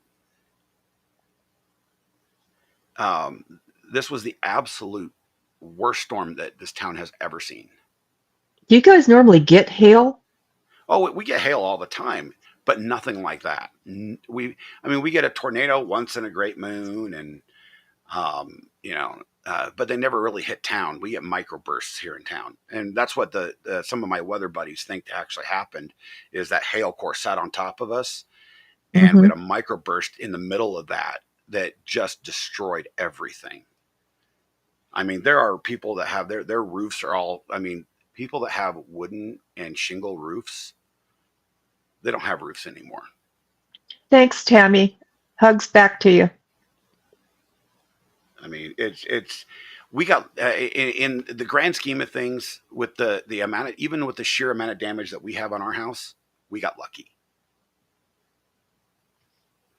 compared to some of the other stories.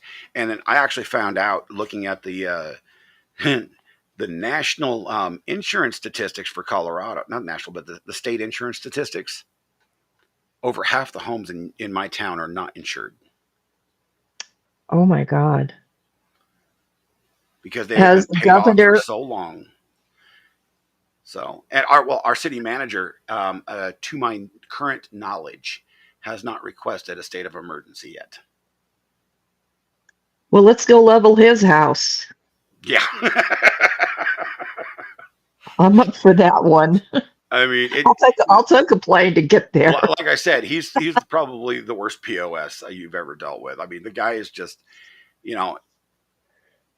this is to my knowledge because it's not been posted to Facebook or anything like that FEMA is going to be coming out. Because if FEMA comes out, that's $10,000 per home. That's federal money if FEMA gets here. That's $10,000 for repairs. My parents' house, when they bought it back in the early 60s, was $20,000.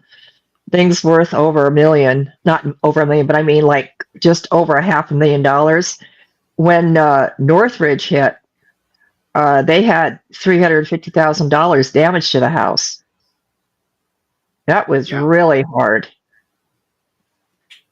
So, hey, I didn't mean to disrupt your stream there on the nuclear base. Good. I'm having fun here, Yeah. I'm always prepared to derail my own stream. So. Oh, goody. Then I'll blame it on you. I mean, why do you think Bad Duck and I are good friends now? Hey, I had a conversation in private with Bad Duck, and I'll tell you, I really, the sense of humor that has popped up on these chats, I love seeing you guys go at it. And I'm sitting there going, what can I contribute? It's just, and this morning you were in really good humor. I got to give you that. Having fun. I mean, I think we all were. It's hard to get Shizzy to start laughing, other than at his own jokes. Yeah, but once he does, I think he actually enjoys the derailment. I do. What was it? I can't remember which part it was, and I wrote something, and he read it, and he goes, "Kern, stop it!" He just starts chuckling. Oh, and then Zach joins in.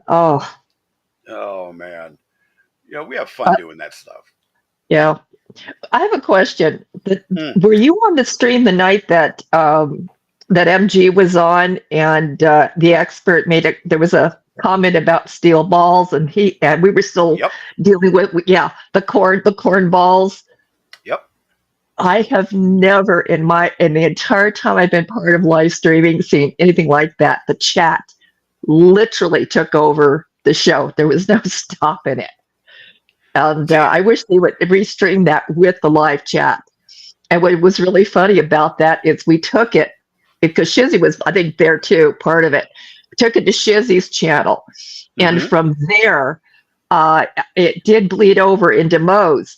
Well, people started taking it over to Megan Fox. And this is back when it was right after Smooth as a Dolphin's Butt or something like that from that thing. And we started putting dolphins and corn cobs in her chat. And she finally stopped. And she realized it was hilarious. Oh God, that thing is still going. And she stopped and blamed it. This expert's not even here. He's derailing my chat. Well, she was mad at program. Expert for getting she was mad at Expert for getting her copy striked. Oh, I forgot about that. Yeah. Yeah. Yeah. I'm like, Oh. really? I mean, you can get yourself copy striked. I get myself copy striked all the time. It doesn't mean anything. It doesn't even mean you're going to be demonetized permanently. Come on, get over it. You know, it's Oh, like God. once I hit that 500 subscriber mark and I'm able to get monetized because I'll have the watch hours by then. But once I get that 500 subscriber mark, I'm going to be like, all right, do I care if I make money off of this or do I want to have some fun? Yeah. It'll be interesting to see what the mindset's going to be when that happens. But you know, it's really funny. I streamed on Twitch, and I'm the same way. I made money on Twitch, even though even that when I streamed on Twitch, I was playing a character, and the whole Captain Kern character that I had built up, and it was very popular, and yada yada yada. I made decent money on that for a while. The problem with doing that is I stopped being me. Yeah. But I was still, at the same time, when I was still playing that character, I was still me, if you understand what I mean. I still didn't give a damn what I say. I mean, I am very outspoken. I'm not PC. I'm too old to give a damn. And that's one of the things that bothers the hell out of my oldest son, by the way, is because I refuse to use pronouns. He's part of that pronoun generation, him and his girlfriend. I can't stand any of that crap. I don't do any of the PC crap. I'm going to call a duck a duck. I have no filter. I just don't. And I have my own way of putting things. So, there are times that I've been told that I should make my own dictionary and pass it out just so they can decipher what I'm saying. What's really fun, though, is in the chat, you guys all get it. Well, all of us are older. We understand. We spoke the same language. It's probably it. The kids these days, they've got their own language that none of us want to speak. It's like the worst thing in the world to me is a white kid speaking Ebonics. I haven't heard that word. You're like, how do you put it nicely? Bad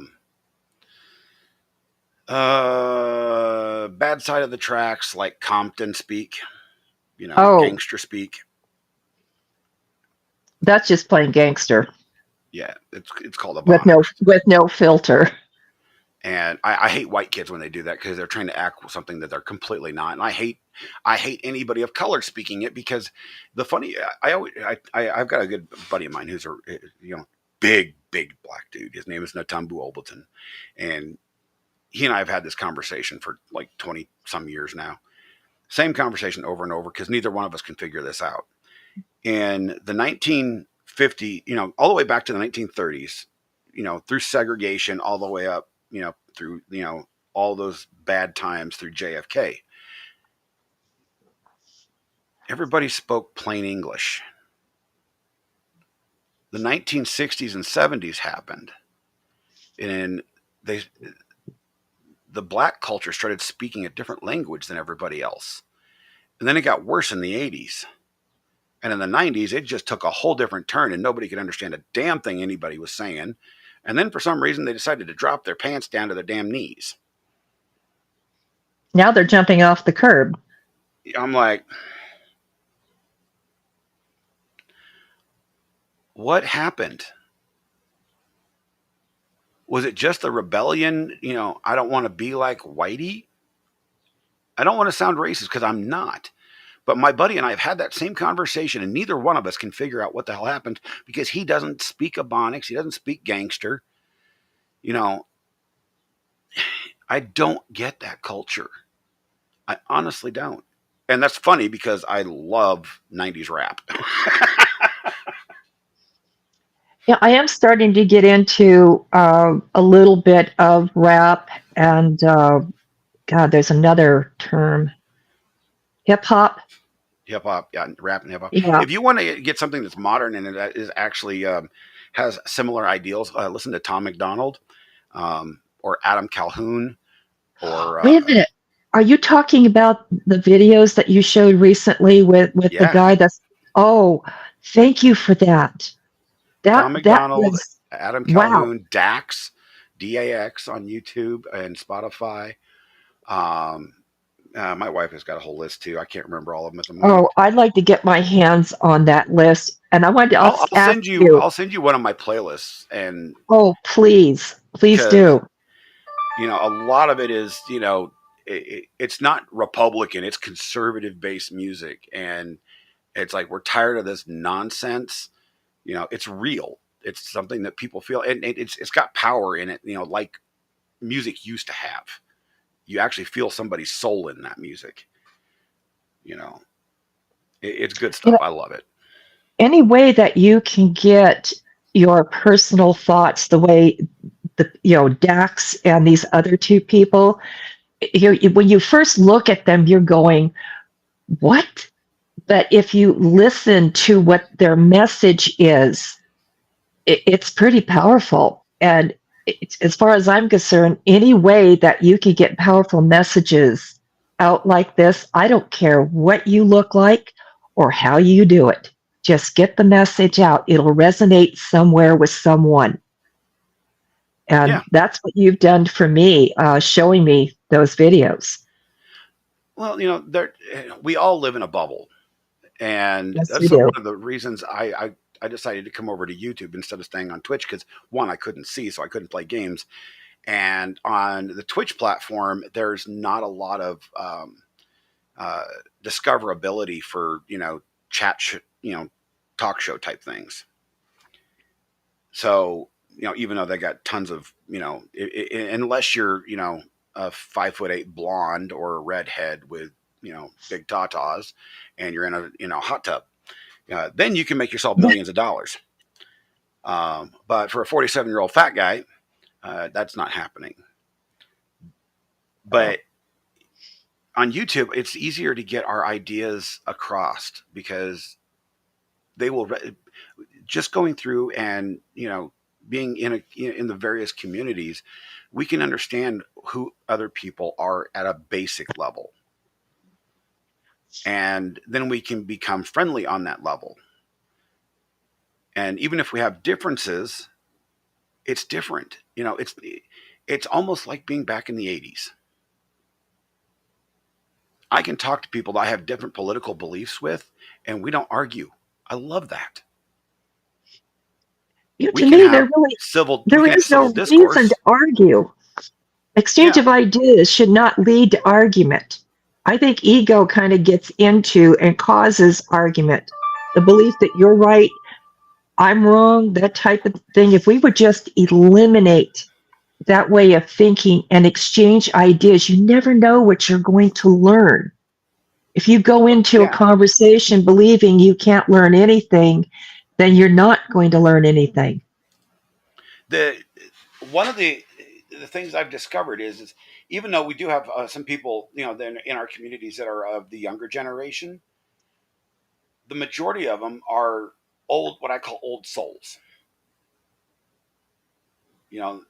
They want to know what it was like back when it was a little bit more peaceful time. I grew up in a very small town. I lived a very sheltered life, I'll be honest with you. But I grew up around Hispanics, blacks, Asians. We had everybody in town. Nobody got into arguments. Nobody got into fights. And if you did get into a fight, it was a fist fight. And the next day, you're friends. You didn't go around shooting each other. This day and age, we have the humanity in people has gotten so off track. I enjoy where I sit here, where I can talk to folks like yourself and become friends with you, and we can have sharing of ideas and stories, and especially the stories of the good old days because I miss them, damn it. We need to have just a stream on that alone. It's amazing the population of people who are our age oh yeah, that are in the chat, and you just know they have stories. And I mean, I will yeah, invite I anybody want on to to get tell this me set up. stories. You know, I love stories, especially, you know, there's a lot of people I've talked to who says, man, I don't like old people. And I'm like, are you kidding? You know, anybody that's older than me is the best people to talk to because they have the best stories. You know, I used to love going to the VFW as a kid and just sit there talking to the old war veterans because they're the funniest people on earth. And the stories and experiences they have firsthand. We had out in the San Fernando Valley, there was a teacher that twice a week would take his history classes to up the street to the Senior Citizen Center to sit there and listen to the stories that these seniors and these vets had to share. I mean, that right there is an education. It's actually, as far as I'm concerned, it's generations of information that's being lost because nobody's paying attention. Exactly. I mean, and it's history that's not written down. Yep. You know, that's one of the things my grandfather did before he passed is he recorded a huge box set of DVDs of his entire life story. Oh, And what a I've wonderful only gift. listened to a very small amount of it because it's hard for me to hear his voice. You know, he was such a sweet and generous man, and I miss him greatly. But one of these days, I'm just going to sit there and I'm going to binge listen to this whole thing because I remember a lot of his stories, but the little bit that I've listened to is so more in depth and in detail. You know, I found out things that I did not know. You know, there was during during the war, he was stationed in Guam, and he was an aircraft mechanic.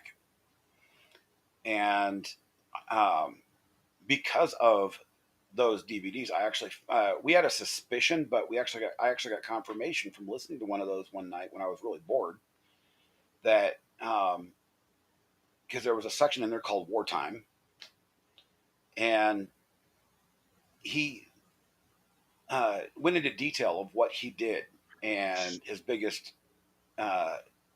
near biggest regret in life. That's how I think he put it. It was near biggest regret in life. He was on the backup B-2 bomber for Hiroshima. Wow. I think I remember you mentioning that. Yeah. That to me was nuts. I mean, he wasn't even supposed to be there. He wasn't a gunner or anything. He was there filling the oil from the 55-gallon drums. That's all he did that flight. Jeez. But could you imagine just being literally, in a sense, a passenger on that thing? And if that plane was the one to drop those bombs, knowing that you killed hundreds of thousands in an instant, I can understand why he would say it was the near biggest regret of his life. I had somebody for the longest time was wearing a shirt that said something to the effect of "Built in America, tested in Japan," and that was back in the '90s, and I was like, well, that shirt disappeared. Yeah. Yeah, I took care of that. I swore I normally I don't like to censor anybody about anything, but I thought, you know something, that's just plain wrong. Yeah, one of the World War II vets that I've actually met here in town years and years ago. He's long dead now. He actually landed and fought the Japanese. I can't remember which battle he was talking about, but he later went on. I think he said it was back in the 80s or 90s. He flew over there, and one Japanese soldier had actually saved his life. And they became longtime friends, and he had to save up for years in order to actually afford to go over there. And he actually went over there and met him as an old man. And we can't hold an entire race of people responsible for what happened. No, we can't. We Unfortunately, can't hold. that's kind of wound up what happening. Well, in most cases, we can't. And you can't even call it a race. It's a culture. I mean, that's That's one a of better term. the misnomers that I am getting really tired of the media using. Is it? It's the Israel race. No, Israel's not a race. Israel is a religion and a culture. So is the Palestinians, and so is everybody else. Even in the United States, we have so many subcultures in the United States. It's ridiculous. But there's no difference in the X and XY chromosomes between me and a guy that looks just like me that's black or brown. We're identical. The only difference is our melatonin. That's right. And I've been advocating this for years, to take those stupid ass questions off of every federal fucking document, because they're meaningless. They segregate people intentionally. That's our government. Our government says, well, we're in a race to stop racism. No, you're not. You've expanded it, because if you look at any federal form, there's 5 more of them damn categories. I refuse to. I refuse to participate in census. No, they don't need to know. It shouldn't matter. No. We're Americans. That too is about money. That's their excuse. They're just taking inventory. And I've had them bang on my doors and threaten me, and I'm just like, okay, fine, come and get me. What was it? I was watching a video the other day about violence in the United States, and they were talking about black, white, and then all of a sudden, they put in Hawaiian. Oh, I'm like, what? What? The next thing you know, they're going to want to know what your percentage of your races is on the forms. That's the next step, right? Yeah, it's like, I'm like, good luck with that, because I can tell you right now, I'm easy to figure out, but I ain't telling you. not on a federal form anyway. Not to get us off topic, but we've already I'm gone white. there. Let's keep going. Okay, I'm white, and one of the hardest things I'm coming to find out in the name of money is finding makeup for a white person. I'm just like, wait a minute. I mean, I just may not be, I've never a big considered deal to that, anybody, honestly. but for a woman, I've noticed over the years that because of lack of sales, they've eliminated makeup I normally wear. I mean, I am so fair. I'm a whiteboard, and it's just, I mean, it's kind of off topic, but it's like all the things that, not just makeup, but a lot of things in everyday life that are associated with the fact that I'm white are disappearing. And that includes the amount of type of ethnic foods, which are a lot of markets and stuff are how they stock their shelves is based on the demographics. But I'm just like, what was pointed out to us, that's okay. You're welcome to choke. It's your show. Just teasing. I've just noticed that it is truly the government and money that is pointing out to us our differences. And they do it at the shelves in the stores as well. And people are not even noticing that. Well, it's just little changes. They do it so subtly that people don't know. It was like the shrinkage, food shrinkage. I'm not talking shortage. I'm talking shrinkage. Yeah. What used to be a 20-ounce, bag of chips is now an 18-ounce, and then it was a 16-ounce, and it's the same size bag. They just have less chips. Less chips for the same amount of money. And that's been going on they said it was, been going on since COVID. It's actually been going on a lot longer than that. And it's just greed is all that amounts to. But I understand where you're coming from on the demographics, on sales size thing, because I see that in our local store. I mean,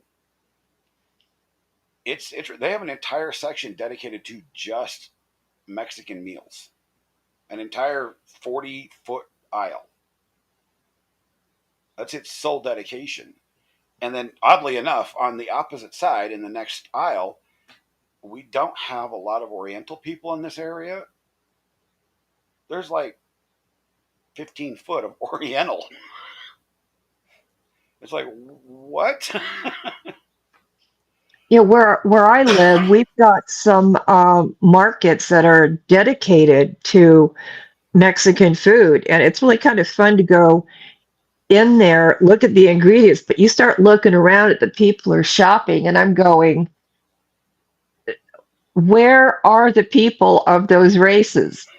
Or that ethnic group? I'm trying to find the right word without insulting anybody. I'm looking around, and it's like, wait a minute. Yeah, the people who would be shopping at those stores, there's very little of them. And the people who would normally go into those stores, that's where they're shopping. Well, I mean, they create that. I mean, it's like you create an Asian market outside of an Asian area in a big city. That's done intentionally to attract, Yes, it is. the basically the more wealthy white suburban, family, because they want to eat that kind of food. They just don't want to go into the Asian market to go get it. The actual Asian market. It's like going to Taco Bell and having all Chinese people working there. I got no problem with it. They make the same Taco Bell. It don't bother me one bit. But except for the after effects of eating it. I got no problem with it. It just doesn't look right. Little face masks on. We have I don't even know if it's still open, but we had a Mexican food store a couple blocks away from me here. And I went in there and I was shocked because, you go to our normal grocery store and you see the prices and it's like, okay, tortillas $2.59 for a dozen. Okay, I've always thought that was whatever. If I don't want to make my own, there you go. You go into the Mexican store and they were 99 cents, homemade. Yes, that's what I like about some of these ethnic stores that have popped up. You're getting the real deal without the big huge prices. But then you're like, okay, and then they would have like pre-made carne asada beef for less than it cost for the actual beef. I'm like, how do they do that? Oh yeah, they're completely profit driven. My ex-husband, culture. Go ahead.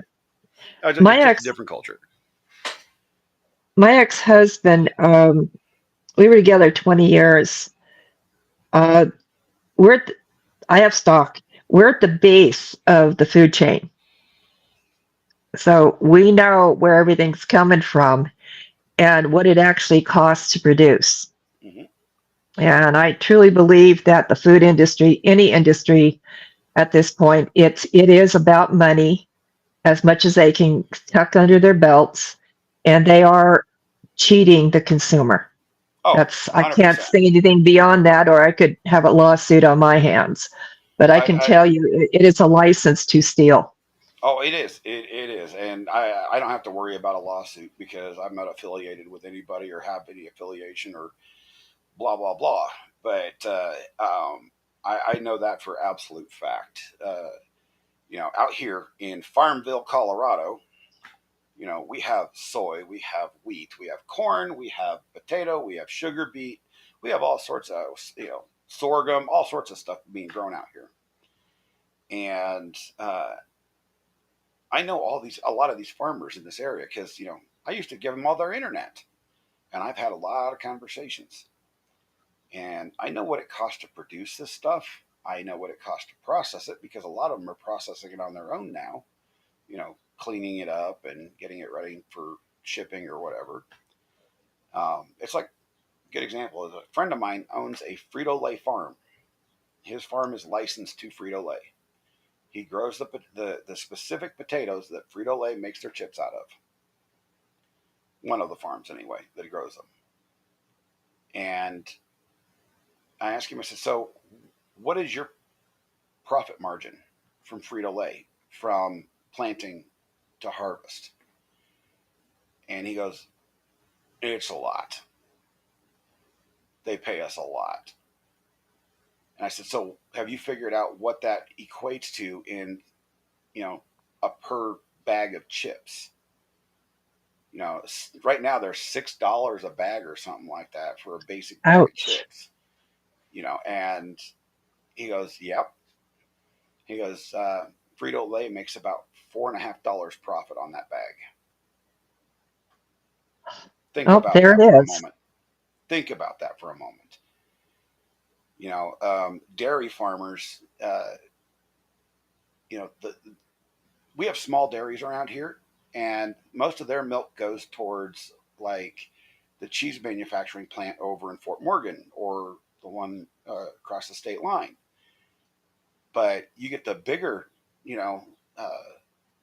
dairies and stuff, and they're charging $5, $4.50, $5 for a gallon of milk, and their profit margin on that is enormous. The only thing that a lot of places don't make profit on is beef. The beef industry is one of the worst controlled industries ever. That's the reason there's a lot of ranchers just going away in place of, importing, beef from these feedlots from like Argentina. There's a lot of feedlots and ranching that's just going away in the United States. Because we can't produce it as cheap as they do. I miss being able to go to one of the dairy farms locally and skimming cream off the top of the tank and make my own butter. People, unless you have tasted the buttermilk off of that, you have no clue what you're missing. It's not what you buy in the containers in the store where it's floating on the top. Different thing. Growing up, I was actually allergic to cow milk, so my parents got goats. And of course, cows or goats, you still have to milk them. And the first thing my stepdad goes, and he goes, I milk, this goat, and he teaches me how to. I'd already been milking cows at that time, but he teaches me how to milk goats because it's the same thing but a little bit different. And he goes, all right. He goes, take a big gulp of that. And I'd never drank raw milk before, ever, even from the cows, because almost all of our cow milk was made. It was used for making butter and cheese at the house, and it was the most delicious thing in the world. Fresh milk, raw milk. Unless there's a big difference between that in the store and what you get fresh from them. What you buy in the store that's pasteurized and blah blah blah blah blah blah crap is not milk. It is water. It's flavored water. Even whole milk is flavored water because they add vitamins and crap into it. It's like our bodies weren't meant for that. Our bodies are meant for taking in these nutrients from nature, but since the food industry has decided it's going to do something different, now we have to supplement our bodies because they're feeding us crap. I'll tell you, I wish that. I mean, I explain ingredients to people, and I don't go any further in that because if people actually understood what is in the food chain, I think there might be real change around here as far as how things are produced, but I don't see that happening. I look at the ingredients on a bag and I just have to put it back because I know what all that is. I mean, it's scary. So my doctor, recently, my new doctor put me on this Mediterranean diet. That is the hardest thing in the world because that is literally the most expensive thing I could ever think of buying. 2 avocados a day. That's just pricey as all hell. I'm going to have to opt out for a second. All right.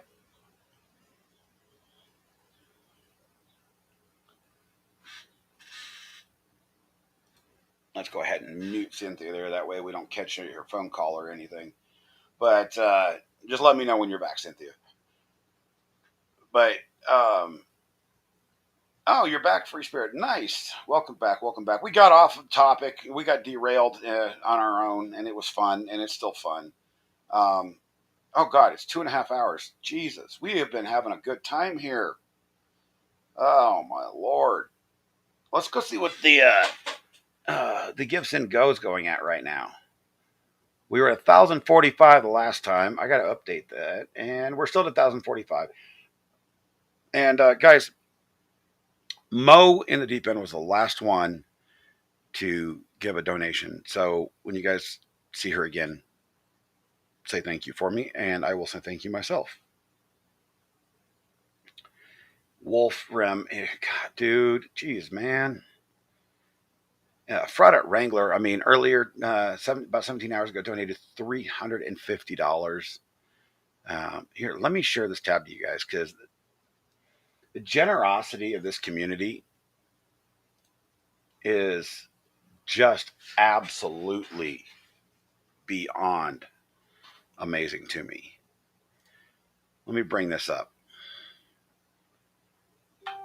Look at this, guys.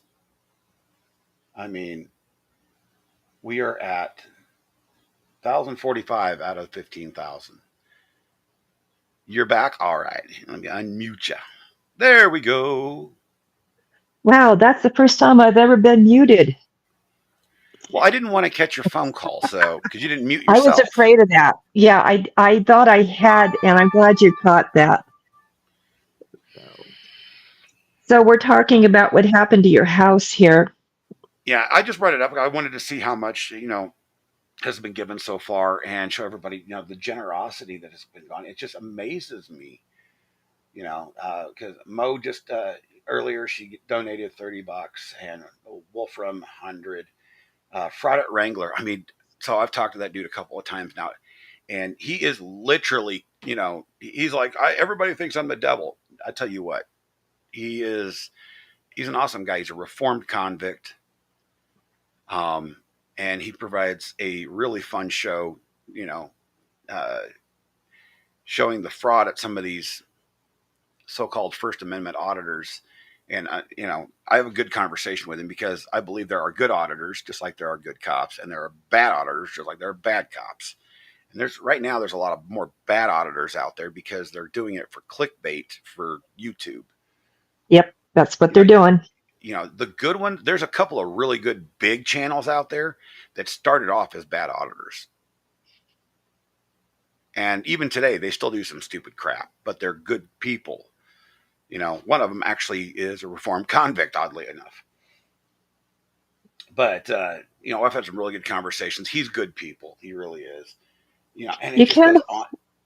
You can't hold against people who looked at their past and said, hey, wait a minute, I made a mistake. They shouldn't have to pay for that for the rest of their lives. And accepting somebody for who they are, not what we have decided they are, it's hard to do, but in the end, you meet a lot of good people if you can just reset your brain to that. I completely agree, except for people that murder. Yeah, those belong at Snake Island. I don't care if they say they're reformed or not, especially if you murder my family. I will put this out there in public. There is no coming back from that. Yeah, I agree. Don't get out of jail. I mean, you've experienced that personally. Yeah. Yeah. I don't believe in vigilantism, but if the government or our system isn't going to take care of them the way they should be taken care of, and they put them back out there, then that's on our officials. There are people that just don't belong on the streets. No, there's definitely people that don't belong on the streets, like my god sister's killer, drunk driver, killed her and her unborn daughter, back when I was very, very young. And so far, we've been able to keep him in prison. he was only supposed to be there like 25 years, and he's been in there like more than that now. It's like 30, 35 Good. years. And they'll let them out. If you don't keep on them, they eventually get out.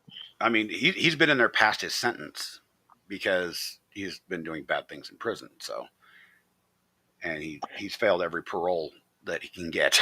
He just keeps getting his sentence extended, thankfully. As for the guy that actually, unalived my daughter, he should. I need to be dead before he gets out of prison, or I will be replacing him. I told the state attorney that.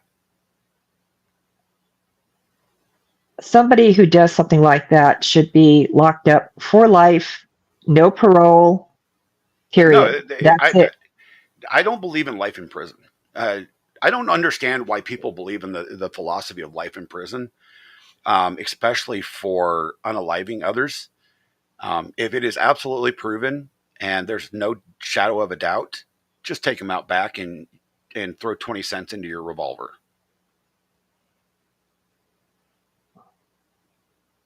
Save the taxpayers. People don't understand how much it costs to actually house these people in our prisons anymore. And because half of the United States' prison system is private and not government funded, the private prisons charge almost double of what the state and federal prisons are.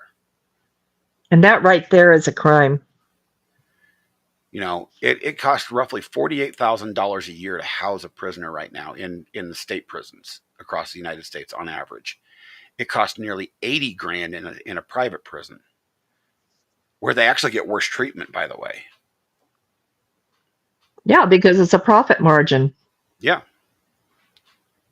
They got to keep the stockholders happy.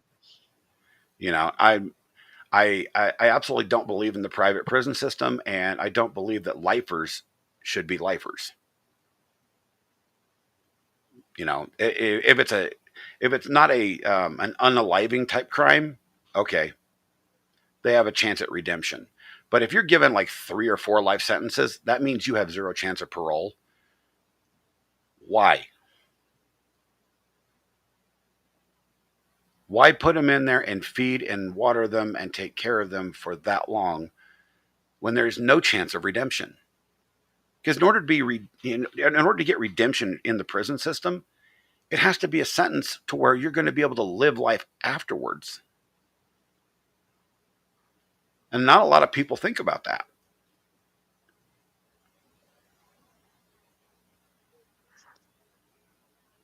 Yeah, that's a whole nother stream I could do. I just, yeah.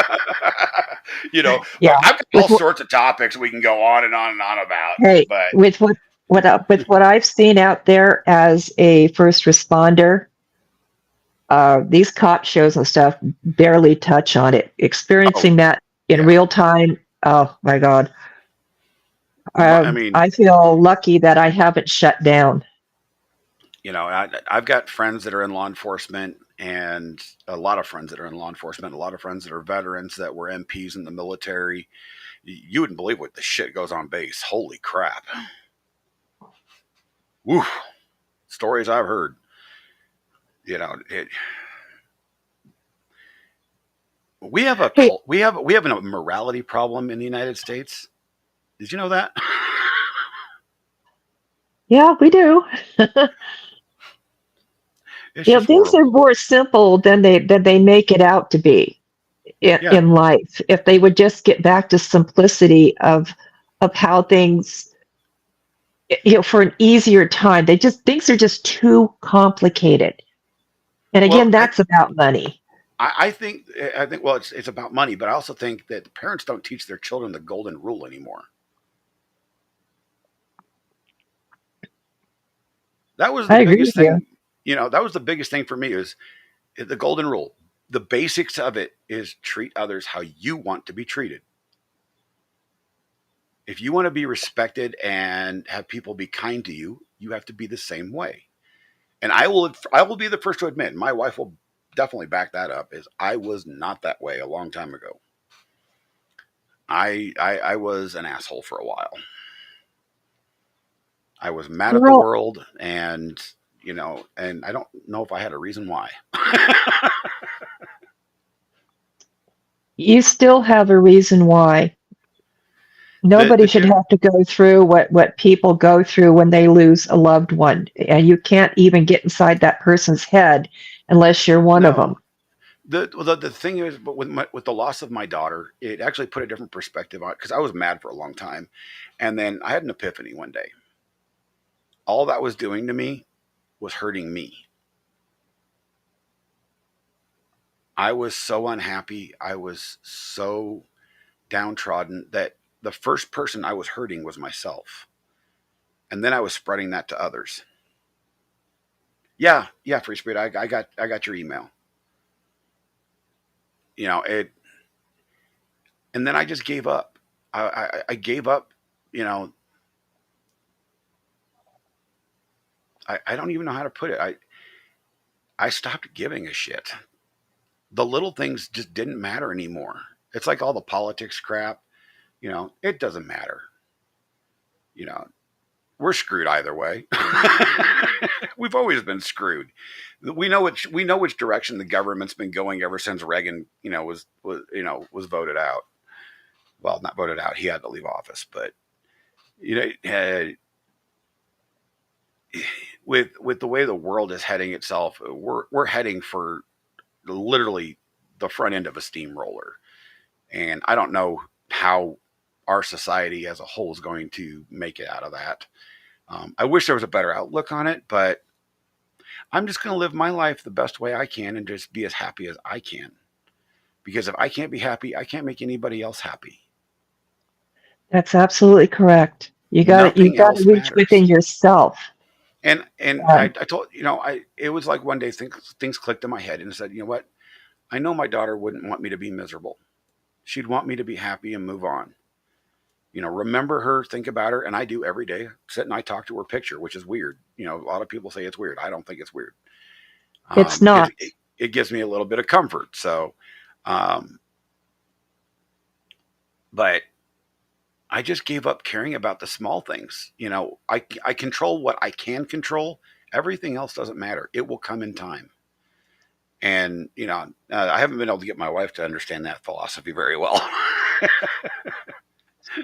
But, you know, she's dealing with it, you know, but I just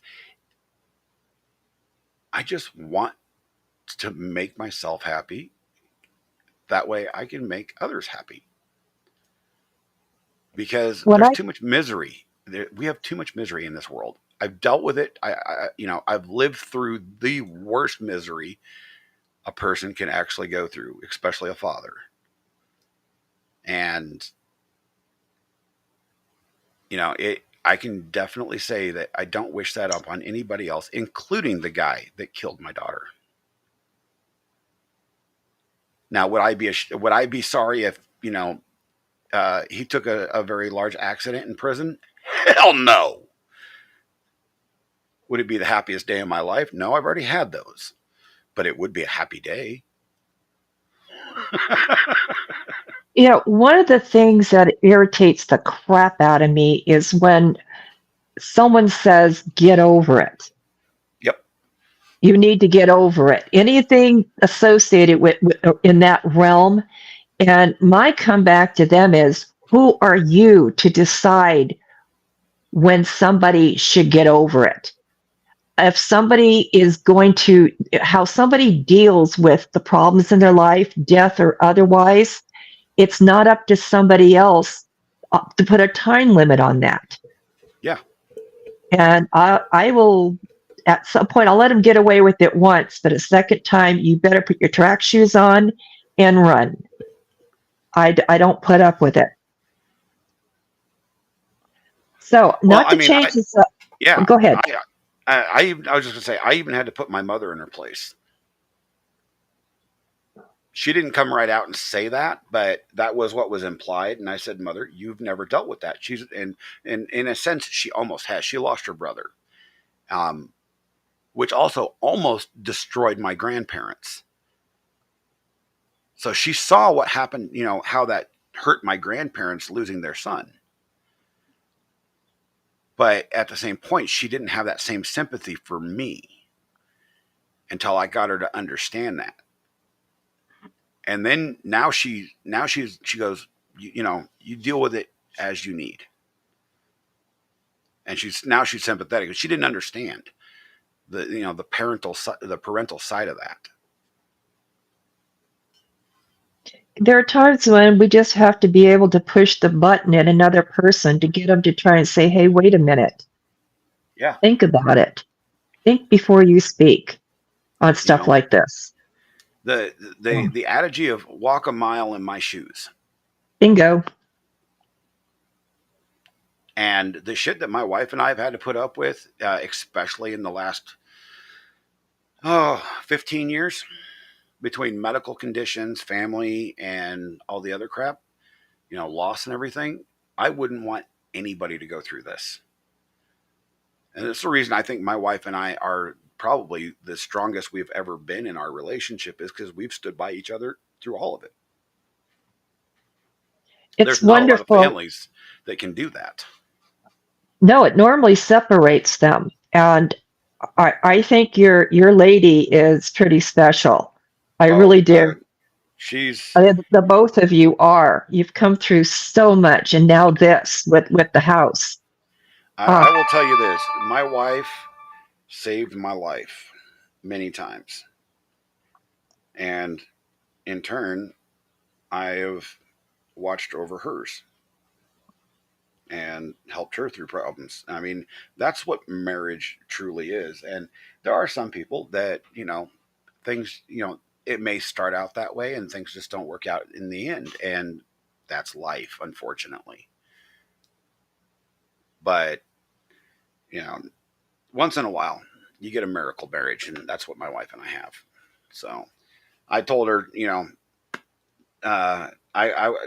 the only time that we're getting a divorce is when I'm dead.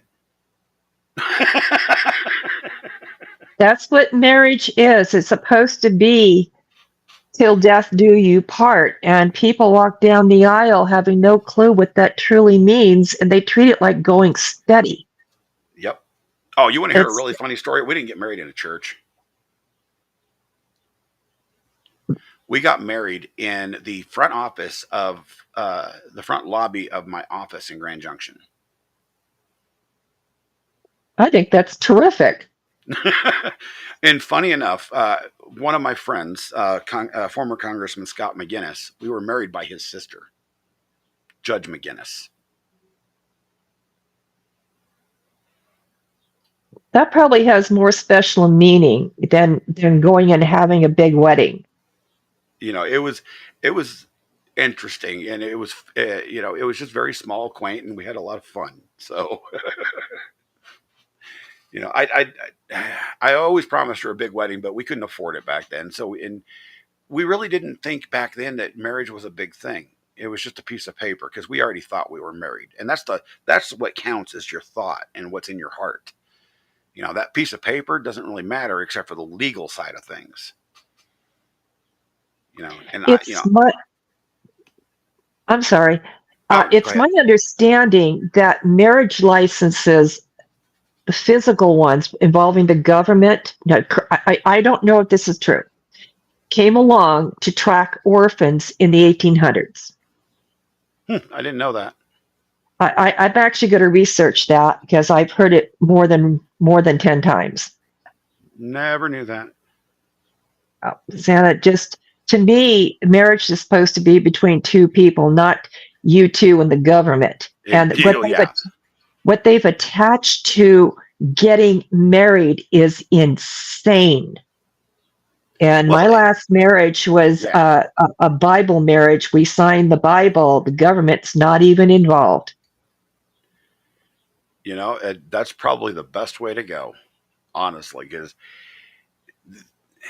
with everything that's attached to, especially this day and age, and the bias against, especially the bias against men in marriages, some of the, I absolutely love divorce court on YouTube. I don't know if you watch any of that stuff, But I used to watch the black and white one years ago, the real life ones. Yeah. men get railroaded all the time, and now there's finally judges on these shows that are going, all right. So the woman was the one that went out and cheated, yet she's asking for alimony and child support. No, we're going to give it to the guy. I'm like, yes, finally. I had a fireman friend who, when he went, this is before 50-50 here in California, she literally walked away with everything. He had the clothes on his back, basically, and that was about it. He got his clock cleaned. And I went out and found him a lawyer. And I said, you need to go back for round 2 and get your toys back. And that lawyer, it really surprised me. He didn't even charge. He was on the same page. And here I'm a woman going, hey, wait a minute, there's something really wrong here. And he got his half of the toys back and then some. Good for him. Yeah. His roommate though was I just loved his roommate. Never been married, but he was on the PTA board. And he was also the bud man that jumped out of the airplane. This is a fireman. Cool. I have I wish I knew where Ron is. I mean, I've lost track of so many people who have retired that I have no clue where they are. Anyway, let's get back to, Tammy's chimed in here. Yeah, I was going to say, Tammy, I think that's actually pretty awesome. As a matter of fact, my wife and I is not formally adopted, but, adopted daughter, one of them. She just got married a few years back outside of a barn. So I love it. The sad part is we got the wedding invitation the day of the wedding on Facebook. So there was no way we could actually go. I'm like, this is ridiculous. God. I sort of don't want to, derail what we're talking about, but I'd really like to, whatever we can find out about what's going on with your house, because I know that was the topic when I came back on screen. Yeah. Well, I just brought it up to see what was going on with the Gibson Go. Well, I'm glad you did. It looks like, we're slowly getting towards the goal, which is I am so appreciative of everybody that's given. And even if you only give kind words and, and all that good stuff, that actually has a lot of meaning too, because it's hard on my family. I mean, my son doesn't have a bedroom right now. So, I mean, he's sleeping in the living room with all of his crap in the living room, which is annoying because there's no place to actually go in the living room. Well, I'm curious. We had talked about the window situation. Has there been anything coming your way in the town to deal with that, or are we still? The window for his room. So we thought we could actually pull the window out of my greenhouse, but it ended up being cracked and broken too. There are actually no windows available right now.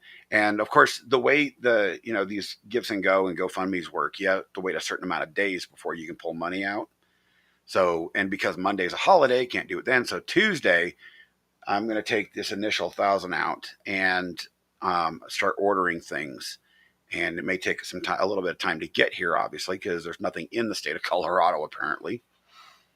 I know that Home Depot, when I called them yesterday, they said that they have an entire 48-foot trailer of windows coming, but it won't be here till the end of the week. At least that's progress. That's how many windows they've already sold. That's just Home Depot. I love Home Depot because they will divert resources where they're going to be delivering to a store for normal inventory. If there's a problem out there, and I've seen them do this many times, they will start diverting inventory to areas that need to have that right now. Mm-hmm. I know our local lumberyard's been, they're also ordering stuff. Hopefully they're not going to do their standard markup on it because, it's a small town lumberyard. So their markup is pretty enormous. normally a sheet of plywood like at Home Depot is like $20 right now. They charge 35. Oh, well, at least they gave this round away for free. Yeah, they gave all of their plywood and all of their OSB out for absolutely free, which is an amazing thing. Both them and Ray Lumber over in Ray, Colorado. Because both towns got hit, but Yuma was the worst. And it was awesome of them to do that. I mean, these small communities, that's the reason I love small communities, is in tragedy, we come together. I mean, you wouldn't have believed when my daughter passed, the absolute sheer amount of help and love that came out of this community for our family. It was amazing. I've never seen that, and it's not often that a child passes for, in our community. So, well, I appreciate that, Tammy. But so I'll be ordering some stuff. I'm probably going to end up having to order it from either Kansas or Nebraska, or just have it, back ordered from Home Depot or Lowe's, one of the two, and have it shipped here. But the siding is, as you can see, like in that picture there, the foam backing for the siding, it all has to be replaced too. That stuff Yeah, is it's not just the outer layer. It's the whole interior. cheap. Yeah. That's not cheap. And then, you also have the, the specialized screws, 'cause this actually wasn't put together right, I found out. And it's going to get redone the right way. But the screws with the little plastic backers, or the nails that you can use. I'm going to use the screws because they stay better. Those aren't really cheap either. So we're just going to order stuff as the money comes in. And what I'm going to be doing is I'm going to be posting the receipts, and I'm going to be posting before and after pictures so that people know that their money isn't being wasted. Because I know that a lot of people don't give to these things because they think it's a scam and people waste money. Well, anybody that word of mouth is getting around, because we know this is not a scam. This is real life. This actually happened. Yeah. And you got to decide for yourself what is real and what is not. Privately in the Discord, I have an idea about securing your windows that'll get you by for a while. Yeah, I've already put some wood up on them right now, so that's fine. That's not going to keep the water out when winter hits if they're not replaced. So I'll share that with you. Oh, they will. Yeah, go ahead and share it. They will be replaced by winter, even if I have to manufacture my own windows. I did that for my chicken coop, so I know how to do it. Oh, good. Then we're on the same page. Got a question. In one of the pictures I saw, your air conditioning units, it looked like the metal, God, I forgot what they call those, the condenser. Yeah, the coil metals looked like they were just completely smashed in. Yep. Okay, so they're not usable. Oh, they actually still work, believe it or not. I don't know how well they're going to work, but the one in this room, because that's actually the picture here. That's the room I'm in right now. And this room here, the air conditioner still works. It's a little noisy because it got some glass in it and it damaged the blade, and it's not as cool. So I think it's got a small leak in it, in the condenser coil, but I'm going to use it until it dies. So that'll have to be replaced. I mean, I looked at the back of that air conditioner and went, not even a coil cone would fix that. Oh, no, not even. Not even. The other big cost that people don't actually, consider is bringing in the industrial sized dumpsters. Oh, man, that's all what they charge for those. Oh, they charge $300 a dump here for those. $300 a dump. Do you guys have dump cards that you can purchase? Nope. Oh, darn. So I either have to rent one of those, or I have to get somebody with a trailer, either an enclosed trailer or something with, walls on it, sidewalls, and have them leave it here for a few days while we deconstruct the outside of the house. And then have them, because I don't have a vehicle that can haul it to the dump, and the dump charge is like $48. That's not a big deal. So Yeah, but you want to make sure you've got a big load for that 48 bucks. Yeah, well, exactly. I mean, that's the reason, they charged $300 for, the 16-yard dumpsters, because you can fit half a house in those things.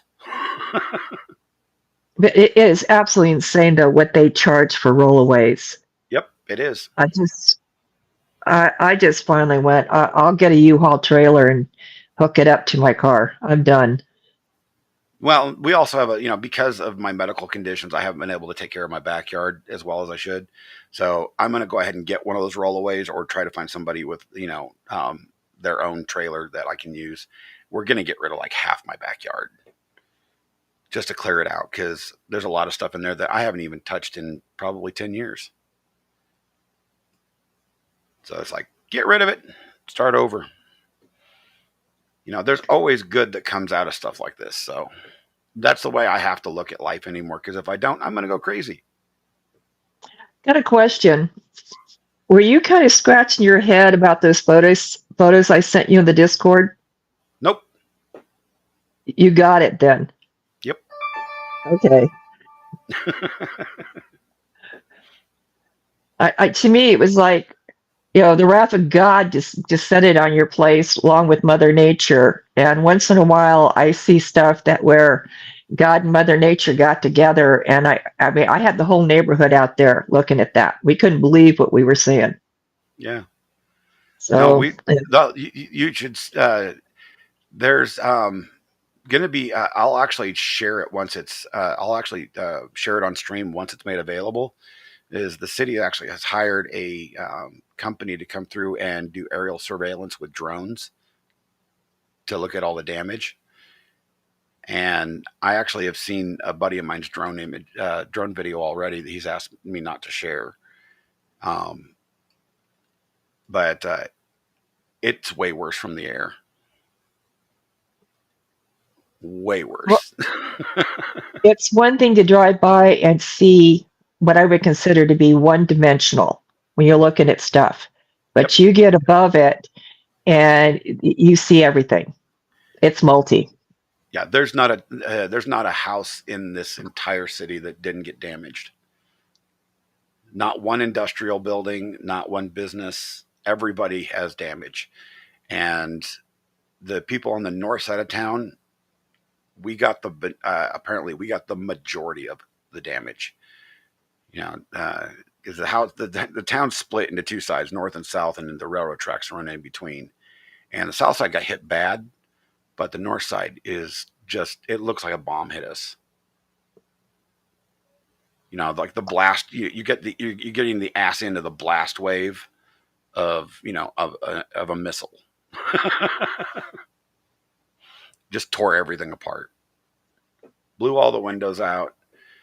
It's horrible.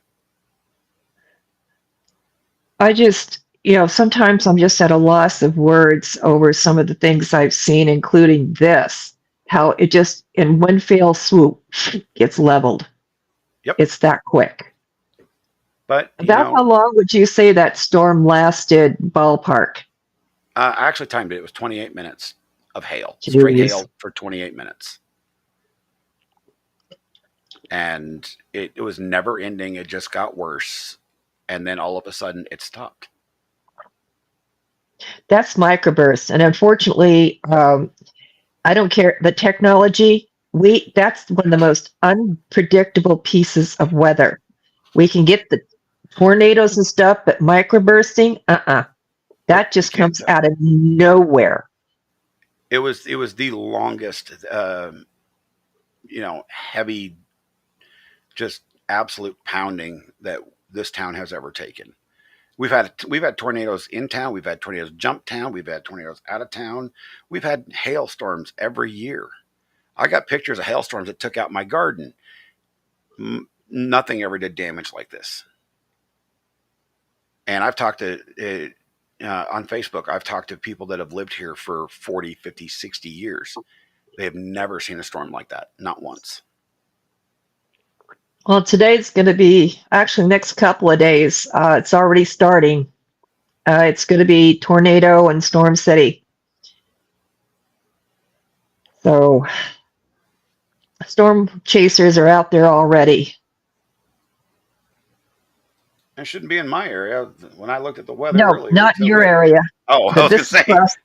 Oh hell Oh no, yeah. no! This is across Tornado Oh Alley and stuff. I mean, yeah. they're gonna get that. Oklahoma, Arkansas, the whole southern region right now.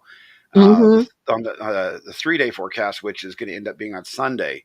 Sunday is going to be the absolute worst of that all. I actually talked to Ryan Hall earlier last night before I went to bed, and they're already heading out that direction. He knows just about everybody's out there. From what I understand, Reed Timmer's having Dominator 3 shipped out there. Actually, from what I understood, if I heard him correctly, I think he's taking today off because he knows Saturday and Sunday is just going to be insane. Yeah, that's what I'm saying. He's because he actually had Dominator 3 here in Colorado, and because of the way that vehicle works, is they have to ship it from state to state. You can't really drive it because it's just not comfortable at all. So I think he's having that thing shipped all the way down there, or somebody's driving it for him. I don't know. But all these storm chasers though, it's going to get to the point where these rental car companies won't rent to them. Are they using rental cars to chase storms? Yes, I didn't know that. I did not know that. Oh, a lot of them are using rental cars because they can't get their windshields and stuff replaced fast enough. And I'm like, especially when they're going state to state, and I'm like, you morons. At least it's insured. I did not know that. Yeah. Oh, my God. No, I wouldn't rent to them either. I'm like, we were making fun of, oh God, was it when Ryan Hall streamed a couple nights ago, or Scott's? I can't remember whose stream it was. We were making fun of one of them. Brandon Kopic stream, and they were in a rental car, and it's like, well, that's another one they're going to send back broken because he's been through like 3 cars in the last 2 weeks. Jeez. I guess it's cheaper than I guess using your own car and the insurance rates to insure that car. So yeah, it's got to be a lot cheaper. Yeah, the Y'all Squad is epic. Yeah, those guys are cool. Now, I've known a lot of these storm chasers for a lot of years. So, I don't know them a great deal, but I know them well enough where I can DM them and they'll DM me back. So, if you get a chance to meet storm chasers, take it, because these guys are funny. They're always funny. Oh, they've got stories. Oh, the stories are great. The best stories they have are the ones they didn't video capture. But hearing it from them's good. Yeah. Because they're just like fishermen. Yep. Just different fish. Yep. What could be, considered an EF1 on video is now an EF10. And destroyed the White House. There'd be a good start. Oh, no, I don't want to destroy the White House. Oh. I'd like to evict the people that are in it permanently out of the country. But I guess like that choice of words. Yes, pretty building, but what's inside of it is just. It's toxic. Yeah, it's a nest. See, what I actually want for the White House is because even my children will never be able to experience this.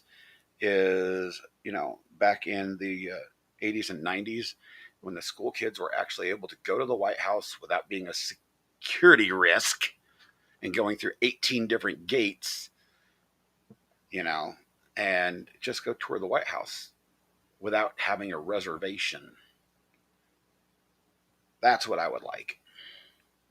Because it's supposedly the people's house, right? Not so much if you can't actually pass through the front gate, which is now a half a mile away. Times have just changed to the point of I don't think we're ever going to be able to turn around and go back to I what we know. had. That's why, I don't understand. I wish these kids would understand that when us older generations say it was so much better back then, we actually mean it because it was. But Just the way because they they're didn't get being, to experience it doesn't mean we're wrong.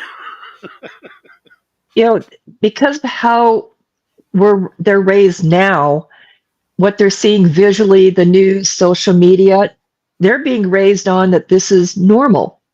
Yeah. And it's not.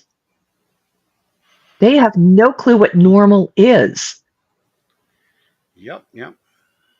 It's absolutely insane. It really is. Now, there's one more thing I need to show people before we get off stream that I'm extraordinarily proud of. Let me get to this.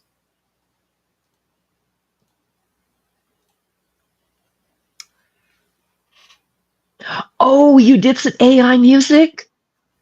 No, yeah, my music, AI, yes. I'm a published musician now. I love what you're doing. 3 days. 3 days. See, it shows released status. It says delivered. It has been delivered to iTunes, Spotify, Apple Music, YouTube Music, Google Music, all of them. TikTok Music, all of them. So if I click on here, let's see.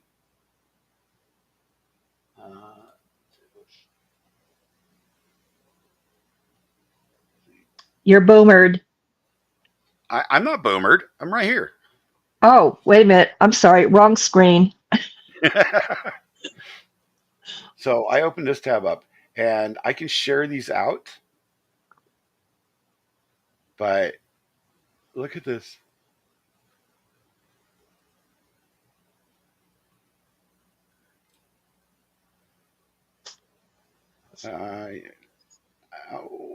Add to much playlist. We're just going to do stream, whatever. I don't care. And if I go to Spotify now,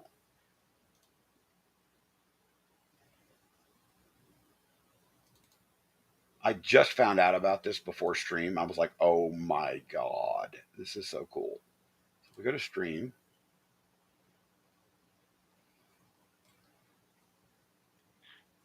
And oh Lord. Now I gotta find it.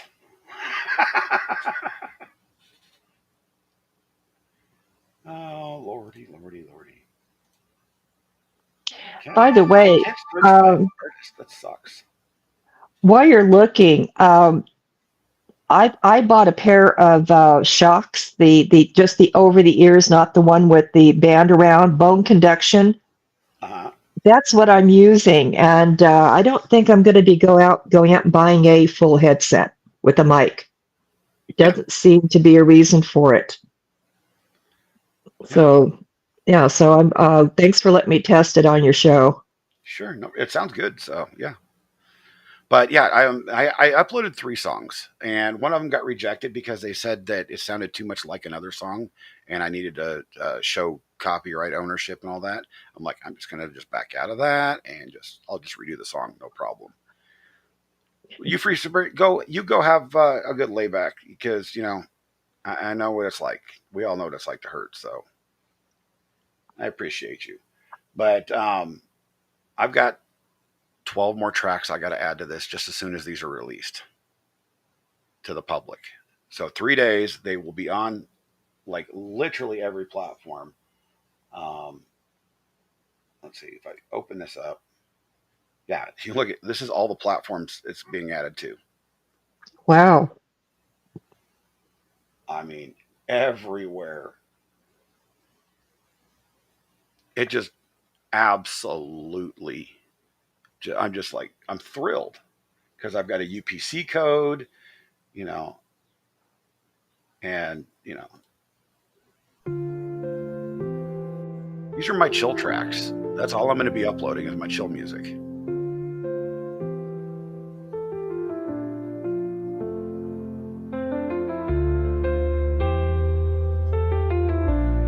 that even playing through stream? Yeah, it is. Yeah, it's playing. And then they ask you. See, I'm signed up with Sound On by TikTok, so these are already released on TikTok itself. The sound clips.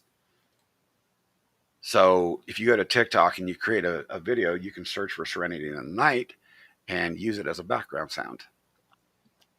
I think it's freaking awesome. So these are just like a 15-second, a 30-second, and a 60-second. Can you do shorts on YouTube with those? Yeah. So what I'm going to be doing with all of my music that I'm doing now is it's going to have to be released on here on Sound On, so I can get it released to everywhere else before I put it on YouTube. Okay. As a video, because one of the songs, and I don't know who has done this yet. It's actually in dispute with YouTube. One of the ones I have made, somebody claimed copyright ownership over. Because of a sound alike, or they just said, "Oh, I want it," and decide to copyright it? Yep. They just said they own it. They have no proof, nothing. I have proof that I own it. I have proof because every time I do one of those songs on AI, I actually screenshot it. So it's got the time and date, and if I do lyrics, it's got the lyrics in it, and it's got which instrumentation and everything. Because I don't know if I've shown everybody exactly how I make this. It's a little bit different than the way Shizzy and everybody else does, because there are so many things inside of the AI that you can utilize. That are just the different metas, the different instrumentalities and stuff like that. That a lot of people, you can make music just going by the simple route. I choose to go the more exuberant route. That way I can get exactly what I want. And it'll take 30 or 40 tries, which is a lot of credits, but I can get a sound that I like. So I'll actually play with that on stream one of these days and show everybody how to do that, because I want more people doing it. I think the music industry itself is corrupt. That's one of the reasons I love Tom McDonald. Oh, it always has been. Oh, yeah. Was one of the reasons I love Tom McDonald. He's an independent artist. He's literally told Sony and a bunch of other, producers and, and distributors to go F themselves. Not to change the subject, but when we made our CD a while back, we actually got a record offered from Atlantic or Atlanta, whatever that company is. Yeah. And, they were going to front $150,000 or more. And I had to set my husband down and go, not a good idea, because we have to pay that back. Yeah. Good or bad, we have to pay that back. Yeah, if you don't get the sales and the merch sales out of it, then you have to pay it all back. Yeah, so we turned it down, which turned out to be a good thing. Do me a favor, keep chat busy for a moment. I'll be right back. Okay. Question is, are they going to keep me busy? Tammy, if you're still watching, I'm a fellow pain sufferer too. And I've had my moments, and I truly understand what you're going through. And it doesn't make it easier.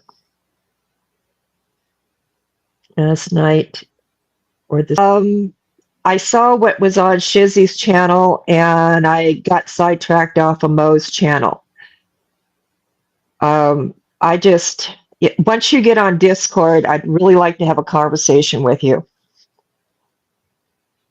So just know my thoughts are with you several times a day. And let's see here. Is there anybody else who is in our chat? I'm still looking. Anybody out there, feel free to type something in. We're here.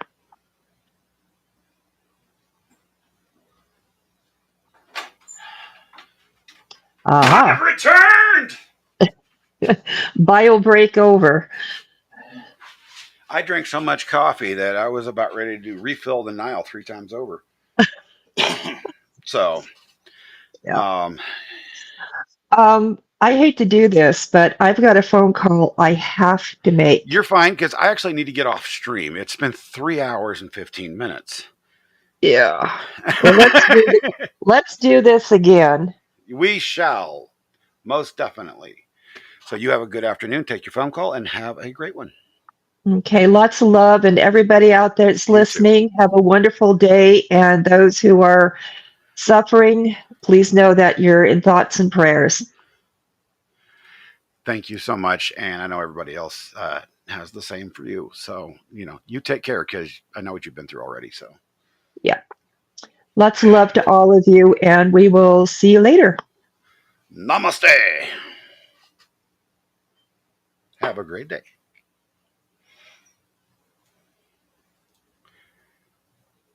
All right, everybody.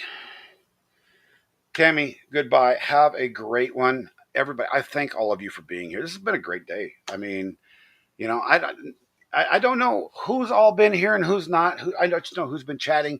Y'all are special. Love you all. And thank you all for that up there, because you're helping my family out so much. I don't know why I'm looking at my keyboard. I should be looking at the camera right there. You guys are awesome. The captain's out. Yarg, matey. No, I gotta stop that. I'm not a pirate anymore. I'm a freaking Viking. I'm probably both. I don't know. I'm the most confused fucker on the planet. You guys have a great day. We'll see you in another stream.